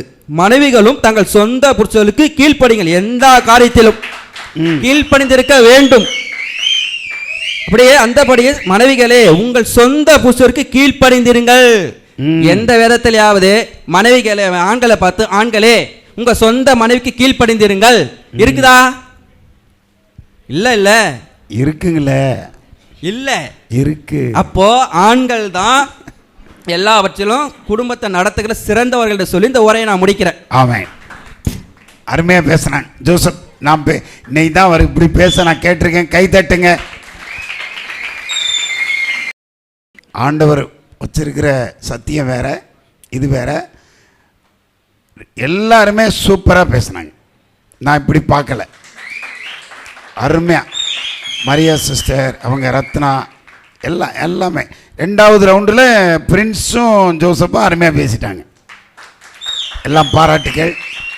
ஒன்றை புரிந்து கொள்ளுங்க, இந்த பட்டிமன்ற தலைப்பு பாஸ்டர் தான் எடுத்துருக்குறாங்க. 2 பேரும் ஊழியம் செய்கிறவங்க. அவங்க சபையில் உள்ள குடும்பங்களை கட்டுவதற்கு அவங்க விரும்புகிறாங்க. குடும்பம்னாலே கணவனும் மனைவியும் பிள்ளைகளும் சேர்ந்த, முதல்ல குடும்பம்னா கணவனும் மனைவியும் சேர்ந்ததான் குடும்பம். அதில் தனி முறையில் கணவனும் கிடையாது, மனைவியும் கிடையாது. 2 பேரும் இணைந்து தான் அந்த குடும்பம். ஃபஸ்ட்டு பிரியாரிட்டி நல்லா புரிஞ்சுக்கோங்க. கர்த்தர் எப்பொழுதுமே ஃபஸ்ட்டு பிரியாரிட்டி ஆணுக்குத்தான் சாய்ஸ் கொடுப்பார். ஒன்றை புரிந்து கொள்ளுங்க, ஃபஸ்ட்டு சொல்கிறேன், ஆண் அவனைத்தான் கர்த்தர் பெஸ்ட்டுன்னு சொல்கிறாரு. ஏன்னா படைச்சதை ஆதாமை தான் படைச்சார். ஆனால் படைச்ச மாத்திரத்தில் இவனை மட்டும் வச்சு ஒரு மிகப்பெரிய திட்டத்தை நிறைவேற்ற முடியாதுன்னு தெரிஞ்சிட்டாரு. அவனை வச்சு அப்போ அவனுக்கு ஏற்ற துணையை நல்லா புரிஞ்சுக்கணும். இன்றைக்கு நான் சொல்கிறேன் கேளுங்க, அநேகர் குடும்பம் என்கிற பேரிலே கூத்துக்கள் நடந்து கொண்டிருக்கு. உண்மையான சத்தியத்தை யாருமே அறிந்து கொள்ளலை, அறிய முயற்சி பண்ணலை. ஏதோ கல்யாணம் முடித்தோம், எப்படியோ நம்ம வாழ்க்கையில் விபத்து நடந்துருச்சு, சமாளித்து போவோம் அப்படின்னு நினைக்கிறாங்க. அது இல்லை. கர்த்தர் திட்டமிட்டபடியே உங்களுக்குரிய ஏற்ற துணையை கர்த்தர் தந்திருக்கிறார். ஆமென். மனைவிக்கு இப்போ உங்களுக்கு இருக்கிற கணவன், குடும்பத்தின் சார்பில் இருக்க மனைவி, அது நீங்கள் தெரிந்து கொண்டதல்ல, கர்த்தர் உங்களுக்கு தந்தது. இதில் யார் பெஸ்ட் அதெல்லாம் சொல்ல முடியாது. 2 பேருக்கும் அவரவருக்குரிய கடமைகளை கர்த்தர் வைத்திருக்கிறார். சரியாக செய்யணும். இப்போ நீங்கள் சொன்னீங்கல்ல, சிறந்த ஒரு குடும்பத்தை கட்டுவதில் கணவனா மனைவியா ஆணா பெண்ணானே, நான் சொல்கிறேன், நல்ல சிறந்த குடும்பத்தை சபைக்கு ஏற்றபடி வடிவமைப்பதில், ஆவிக்குரிய வாழ்க்கையிலே, சரீரத்தில் நல்ல கணவனா நல்ல மனைவியான தான் வைக்கிறோம். ஆமென். ஊரில் எல்லாரும் கணவன் மனைவி தான் சண்டை போட்டுக்கிட்டேன். எங்கள் சபையில் ஒரு அம்மா அழுதுகிட்டே வந்துச்சு, ஐயா என்னை அடித்து அனுப்பிட்டாருன்னு. வயசு என்ன தெரியுமா? 65-70 இருக்கும். 65 இருக்கும், அவருக்கு 70 இருக்கும். எதுக்கு அடித்தாருமான்னு, கல்யாணத்து அன்னைக்கு போடுறேன்னு சொன்ன 3 பவுனை இப்போ போய் உங்கள் அப்பா வீட்டில் வாங்கிட்டு வான்னு அனுப்பிட்டாருன்னு. பேரம்பேத்தி எடுத்த பிறகு ஏதோ சின்ன சண்டையில் 3 பவுனு. நான் சொன்னேன் சிரிச்சுக்கிட்டே, போயாவது வாங்கிட்டு வாங்கம்மான்னே. எங்கள் அம்மா அப்பா இறந்து 10 வருஷம் ஆச்சுங்குது. நான் சொன்னேன் சுடுகாட்டில் போயாவது வாங்கிட்டு வாங்க. அப்போ குடும்பம்னா என்னன்னு தெரியல, கணவன் என்னங்கிறது தெரியலை, மனைவியினுடைய மகிமை என்னன்னு தெரியலை. தெரியாமல் பேசுகிறோம், பார்க்குறோம், வர்றோம். இங்கே வர்றோம், ஆராதிக்கிறோம், பைபிள் வாசிக்கிறோம், ஜெபிக்கிறோம், பிரசங்கம் கேட்குறோம். ஆனால் மறுபடியும் வீட்டில் போய் நம்ம இஷ்டப்படி தான் சண்டை போடுறோம், வாக்குவாதம் பண்ணுறோம், அடிதடி நடக்குது, சரியான மெதடில் பண்ணலை. ஒரு நல்ல கணவன், பெஸ்ட் கணவன், குடும்பத்துக்கு கேப்டன் கணவன் இல்லாமல் ஒரு குடும்பத்தை சூப்பராக வடிவமைக்க முடியவே முடியாது. நாம சொல்ல மாட்டேங்கிறீங்க. ஆமென். பெண்ணால் வடிவமைக்க முடியாது, கணவனால தான் முடியும். ஆனால் தலை சிறந்த குடும்பத்தை பெண்ணோடு சேர்ந்து தான் வடிவமைக்க முடியும். ஒரு கணவனால் முடியாது, சிங்கிள் பர்சனால் முடியாது. இப்போ குடும்பத்தை நடத்திடலாம், அட்ஜஸ்ட்மெண்ட் பண்ணி புருஷன் பொண்டாட்டி நடத்திடலாம். ஆனால் பெஸ்ட் குடும்பத்தை, ஆவிக்குரிய குடும்பத்தை, சபை சாட்சி சொல்லுகிற குடும்பத்தை யார் உருவாக்க முடியும்னா பெஸ்ட் கணவன், பெஸ்ட் மனைவி. ஆமென். மனைவி எப்படி இருக்கணும் தெரியுமா? குணத்தில் சரியா இருக்கணும். குணசுந்தரியா, குணசாலியான ஸ்திரீயை யாராவது கண்டுபிடிச்சவங்க சொல்லுங்க பார்க்கலாம். பெண்ணை கண்டுபிடிச்சிருப்பாங்க. ஒருத்தன் எங்கள் சபையில் திருமணமாகணும், எப்படிப்பட்ட பொண்ணு வேணும்னு கேட்டேன். அவன் பாஸ்டர் உங்களுக்கு முன்னாடி பேசுகிறதுக்கு எனக்கு கூச்சமாக இருக்குது, ஒரு லிஸ்ட்டு எழுதி வச்சுருக்கேன், அதை கொண்டு வந்து என் கையில் கொடுத்தான். பலசரக்கு லிஸ்ட் மாதிரி. அதில் 7 காரியம் எழுதியிருந்தான். அதில் முதல் காரியம் என்ன எழுதியிருக்கான் தெரியுமா? சிவப்பாக அழகா பொண்ணு இருக்குன்னு எழுதியிருக்கான். இவன் அண்டங்காக்கா மாதிரி இருக்கான். தப்பு இல்லை. நான் கூட நினச்சிட்டேன், நானே சிகப்பை தான் விரும்புவேன், சரி பரவாயில்ல சிகப்பை விரும்புகிறேன், உன்னை மன்னிக்கிறேன் விட்டுரு. எல்லாரும் எதைத்தான் விரும்புகிறான்? தோல் சிகப்பாக இருக்குன்னு விரும்புகிறான். சரி ஓகே. 2வது எழுதியிருக்கான், குணசாலியான பெண்ணாக இருக்கணுமா. நான் சொன்னேன், நாங்கள்லாம் குணசாலிகளாக அங்கிருந்து அழைச்சிட்டு வந்திருக்கோம், இவனுக்கு மட்டும் எப்படி வேணுமா சொல்லுங்க. ஏண்டா உனக்கு கிடைக்குமான்னு கேட்டேன். உனக்கு கிடைக்குமா? நீ கண்டுபிடிச்சிருவ. அப்படி கண்டுபிடிச்சினா நீ தான் பாக்கியவான். நன்றாக புரியுது. ஒரு குடும்பத்தை நடத்துவதற்கு ஒரு கணவனுக்கு ஒரு மனைவி எப்படி வரணும் தெரியுமா? குணசாலியாக வந்தால் தான் பெஸ்ட் குடும்பமாக கொண்டு போக முடியும். குணசாலின்னா என்ன? எல்லாத்துக்கும் அட்ஜஸ்ட்மெண்ட் பண்ணுற பெண்ணு, விட்டு கொடுக்கிற பெண், அன்பா இருக்கிற பெண், கீழ்ப்படுகிற பெண், எதையும் தியாகம் பண்ணுகிற பெண், எதையும் தாங்கக்கூடிய பெண், பொறுமையா இருக்கிற பெண். ஒருத்தியை காட்டுங்க பார்க்கலாம். கிடையவே கிடையாது. அப்படிப்பட்ட பெண்ணு எந்த குடும்பத்துக்கு வர்றாளோ அவளை கொண்டு கர்த்தர் கட்டுவார். ஆமென் சொல்லுங்க. இவனை கொண்டு இல்லை, யாரை கொண்டு கட்டுவாரு? பெண்ணை கொண்டு தான் கட்டுவார். ஆனா பெண் எப்படி இருக்கணும்? புத்திசாலியா இருக்கணும், குணசாலியா இருக்கணும், அறிவாளியா இருக்கணும், ஞானவானா இருக்கணும், விவேகியா இருக்கணும், பரிசுத்தவாட்டியா இருக்கணும், வாயாடியா இருக்கக்கூடாது, நல்லவளா இருக்கணும். இன்னைக்கு அநேகர் நீங்க பண்ற தப்பு என்ன தெரியுமா? கல்யாணம் முடிச்சு குடும்பம் நடத்தி குழந்தை பிறந்து கொஞ்ச நாள் நல்லா இருக்கீங்க, அடுத்து உங்க அந்த ஜென்ம சுபாவத்தை காட்டுறீங்க, குழப்பம் பண்றீங்க. அதனாலதான் உங்க குடும்பம் உங்களாலே கெட்டு போகிறது. கல்யாணம் முடிக்கும் போது வாக்கு அநேக பேருக்கு நான் 100கணக்கான கல்யாணம் நடத்தியிருக்கேன். இவனுக்கே வாழ்விலும் தாழ்விலும் கீழ்ப்படிந்து மரணம் வரைக்கும் இவனுக்கு கீழ்ப்படிந்து நடப்பாயினா அவள் கோயில் மாடு மாதிரி தலையாட்டுவாள். ஏன்னா அந்த நேரம் ஆடினா தான் தாலி கட்ட முடியும். தாலி கட்டி முடிஞ்சு 3வது வாரம் பார்த்தீங்கன்னா அவளுக்குள்ளே இருக்கிற பேய் எத்தனை பேய் இருக்கோ அத்தனை பேய் ஒரு அழகழகான பேயாக வரும். தப்பு. கல்யாணம் முடிக்கிற வரைக்கும் நீங்கள் எப்படி வேணாலும் இருந்துக்கலாம், ஜாலியாக இருந்துக்கலாம் எல்லாம். திருமணம் ஆகி அந்த குடும்பம்னு வரும்போது ஆணும் கரெக்டாக இருக்கணும். ஆமென் சொல்லுங்கள். ஆணும் எப்படி இருக்கணும்? ஒரு வீட்டுக்கு பொண்ணு பார்க்க எங்கள் சபையிலேருந்து ஒரு பையன் கூப்பிட்டான். நான் சொன்னேன், என்னை கூப்பிடாதரா, உனக்கு கல்யாணம் நடக்காதுன்னே. நான் வந்து அங்கே சும்மா இருக்க மாட்டேன், ஏதாவது வாயை விட்டு உளறிடுவேன்னு. இல்லை பாஸ்டர் நீங்கள் இல்லாமான்னு கூப்பிட்டு போயினேன். நாங்கள் மங்களம் பக்கத்தில் ஒரு பொண்ணை கொண்டாந்துன்னு போயிட்டாங்க. பொண்ணோட சித்தி பெரியம்மா அத்தனை பேரும், நாங்கள் இந்த பக்கம் 10 பேர். நான் அமைதியாக ஆண்டவரே பேசக்கூடாது, தோத்துறன்ட்டே இருந்தேன். உடனே அவங்க சித்திக்காரி எடுத்தா வாய், எங்கள் பொண்ணை பற்றி நான் சொல்கிறேன் சொல்லுமான்னே. எங்கள் பொண்ணு நல்லா பாடுவா, நல்லா ஜெபிப்பா, நல்ல வேதம் வாசிப்பா, நல்லா சாப்பிடுவா. ஆனால் ஒன்று தெரியாது. என்னம்மான்னே? சமைக்க தெரியாதுண்ணா. நான் சொன்னேன், எங்கள் பையனுக்கு எல்லாமே தெரியும், ஆனால் ஒன்று தெரியாதுண்ணே. என்னென்ன வேலைக்கு போக மாட்டான்னு. அது எப்படின்னா அது அப்படின்னா இதுவும் இப்படித்தானே. கல்யாணம் நடந்திருக்குமா? நடக்கலை, வந்துட்டோம். சரியாக இருக்கணும். மனைவியும் கரெக்டாக இருக்கணும், கணவனும் கரெக்டாக இருக்கணும். ஆனால் ஒன்று, எந்த ஒரு தலை சிறந்த குடும்பமும் குடும்பம் நடத்த கணவன் போதும், ஆனால் குடும்பத்தை கட்டுவதற்கு பெண்ணு தான் வேணும். ஆமென். என் குடும்பம் சாட்சி. என்னால் நான் என் பிள்ளைகளை வளர்த்தேன், எல்லாம் பண்ணேன், எல்லாம் செஞ்சேன். ஆனால் அவங்கள கட்டலை. நான் அவங்கள அதெல்லாம் முழுவதும் பாஸ்டமாக தான். அது நான் குறையெல்லாம் சொல்ல மாட்டேன், ஏன்னா ஓப்பன் டாக்.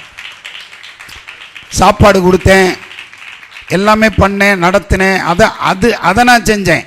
ஆனால் பிள்ளைகளை, குடும்பத்தை, சபையை எல்லாவற்றையும் ஒழுங்குபடுத்தி துணையாக நின்று எல்லாத்தையும் சகித்து அதை சீரமைக்கக்கூடிய ஒரு ஆற்றல் ஆண்டவர் பெண் கையில் தான் கொடுத்துருக்கார். ஆமென். இல்லை, நீங்கள் நம்புங்க, ஆணுக்குள்ளே தான் யார் இருக்கா? அதனால சொல்கிறேன், ஆணுக்குள்ளே தான் யார் இருக்கா? பெண் இருக்கா. ஆனால் பெண் இல்லாமல் ஒன்றுமே நடக்காது, ஒன்றுமே நடக்காதுங்க. நீங்கள் ஒரு ஆணை குறித்து நான் சமீபத்தில் அவர் பேசினார், லட்சக்கணக்கில் சம்பாத்தியம் பண்ணுறாரு, ஆனால் அவருக்கு நிம்மதி இல்லை. அவர் சொல்கிறாரு, என் வீட்டில் பேயை கட்டிட்டு வந்து மாரடிக்கிறேன். பேயை யாராவது பார்த்துருக்கீங்களான்னாரு. எங்கள் வீட்டுக்கு வாங்க பார்க்கலான்னாரு. ஆனால் அவர் சொல்கிறார், நல்ல சம்பாத்தியம் பண்ணுறாரு, ஆனால் நல்ல மனைவி அமையலை. அதனால் பிள்ளைகளை ஹாஸ்டலில் படிக்க வைக்கிறாரு. இவர் கண்ட பக்கம் சுற்றுறாரு, தண்ணி அடிக்காரு, எல்லாம் பண்ணுறாரு. யாரால? ஒரு பெண்ணால். அதே மாதிரி ஆண் எப்படிப்பட்ட ஆளாக இருந்தாலும் பரவாயில்ல, பெண்ணு மட்டும் கரெக்டாக இருந்தா அத்தனை பேரையும் வளைச்சி கரெக்ட் பண்ணிடலாம். ஆமென். ஆண்டவரே சொல்கிறாரு, பெண்ணுடைய கற்புள்ள நடக்கையினால, தாழ்மையினால, குணத்தினால புருஷனை என்ன செய்ய முடியும்? ஆதாயம் பண்ண முடியும். குடும்பத்தை நடத்துவதற்கு கணவன் முக்கியம், குடும்பத்தை கட்டுவதற்கு பெண்ணு, மனைவி தான் முக்கியம். சபை யார் கட்டுறா? அதெல்லாம் ஆண்கள் நாங்கள் பெண்களுக்கே சொல்லுவோம், சபை யார் கட்டுறா? பெண்ணு தான் கட்டுறான். உபாச ஜெபம், ஆராதனை, கொடுக்கறது யார் கொடுக்குறா? பெண்கள் தான் கொடுக்காங்க. இங்கே சபையெல்லாம் பெண்கள் தான் ஜெபிக்கிறாங்க, பெண்கள் கொடுக்குறாங்க, மறுக்க முடியாது. அதுக்காக ஆண் இல்லைன்னு இல்லை, ஆண்களால் உங்களால் நீங்கள் நடத்தப்படுவீர்கள், ஆனால் பெண்களால் தான் கட்ட முடியும் என்று. பெண்கள் அத்தனை பேரும் கரெக்டாக இருந்துக்கங்க. ஆமாம், கோல் சொல்லாதீங்க, அடுத்தவங்களை பற்றி பேசாதீங்க, குணவதியாக இருங்க, உங்கள் குடும்பம் கட்டப்படும். என்னது? உங்களை பார்த்த உடனே அன்பை பார்க்கணும். எப்போ பார்த்தாலும் மூஞ்ச பேய் மாதிரி வச்சுட்டு உட்காரக்கூடாது. நல்லா நீட்டாக இருக்கணும், நல்ல இன்முகமாக இருக்கணும். வெளியே உள்ளே இருக்கிற குடும்ப ரகசியத்தை வெளியே சொல்லக்கூடாது. அநேகர் பாருங்கள், குடும்ப காரியங்களை பூரா வெளியில் சொல்லுவாங்க. கணவனை பற்றி ஒரு நாளும் சொல்லக்கூடாது. அவன் நல்லவனோ கெட்டவனோ, கணவனுக்கு மரியாதை கொடுக்கணும்.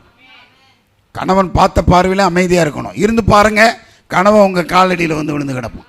ஆனால் மனைவி இல்லாமல் கணவனால் குடும்பத்தை கட்ட முடியாது. ஆனால் கணவன் இல்லாமல் கூட மனைவியால் குடும்பத்தை கட்ட முடியும். பைபிள் அப்படி தான் சொல்லுது, வேதம் அப்படி தான் சொல்லுது. ஏன்னா அவன் தனிமையாக இருந்தால் விழுந்துருவான்னு சொல்லி அவனுக்கு முட்டு கொடுக்கறதுக்கு கொடுத்த ஒரு துணையை யார் தான்? பெண்ணு தான். ஆனால் நீங்கள் சரியில்லைன்னா உங்கள் குடும்பம் போயிடும். அதனால தான் புத்தியுள்ள ஸ்திரீ தன் வீட்டை கட்டுகிறார், புத்தி இல்லாதவளோ அதை தன் கைகளாலே. இன்றைக்கி உங்கள் பிள்ளைகளை, கணவனை, உங்கள் குடும்பத்தை, சபையை எல்லாத்திலும் பெண்கள் நீங்கள் பொறுமையாக இருந்து கண்டுவாங்க. இந்த சர்ச்சை கட்டுவீங்க, உங்கள் வீட்டை கட்டுவீங்க. கர்த்ததாமே இந்த வார்த்தைகளை ஆசீர்வதிப்பாராக. ஜெபிச்சிருவோம். தலைகளை தாழ்த்தி, சர்வவல்லமையுள்ள ஆண்டவரே, இயேசுவின் நாமத்தில் இந்த அற்புதமான ஒரு சின்ன பட்டிமன்றத்தை எங்கள் சபைக்கு கர்த்தர் தந்ததுக்காக நன்றி. இதன் மூலம் அநேகர் கற்றுக்கொள்ளக்கூடிய கிருபையை கர்த்தர் தந்ததுக்காக இயேசு கிறிஸ்து நாமத்தில் பங்கெடுத்து பேசின அத்தனை எங்கள் அன்பு பிள்ளைகளையும் மனதார ஆசீர்வதிக்கிறோம். இவர்களை ஒரு தாயை போல கர்த்தர் எல்லாரும் எழுப்பும்படியாக இந்த சபையை கட்டத்தக்க கூடிய ஒரு மிகப்பெரிய ஒரு கட்டுகிற ஒரு துணையாக கர்த்தர் எழுப்பும்படியாக ஜெபிக்கிறோம். இயேசுவின் நாமத்தில் பிதாவே, ஆமென், ஆமென்.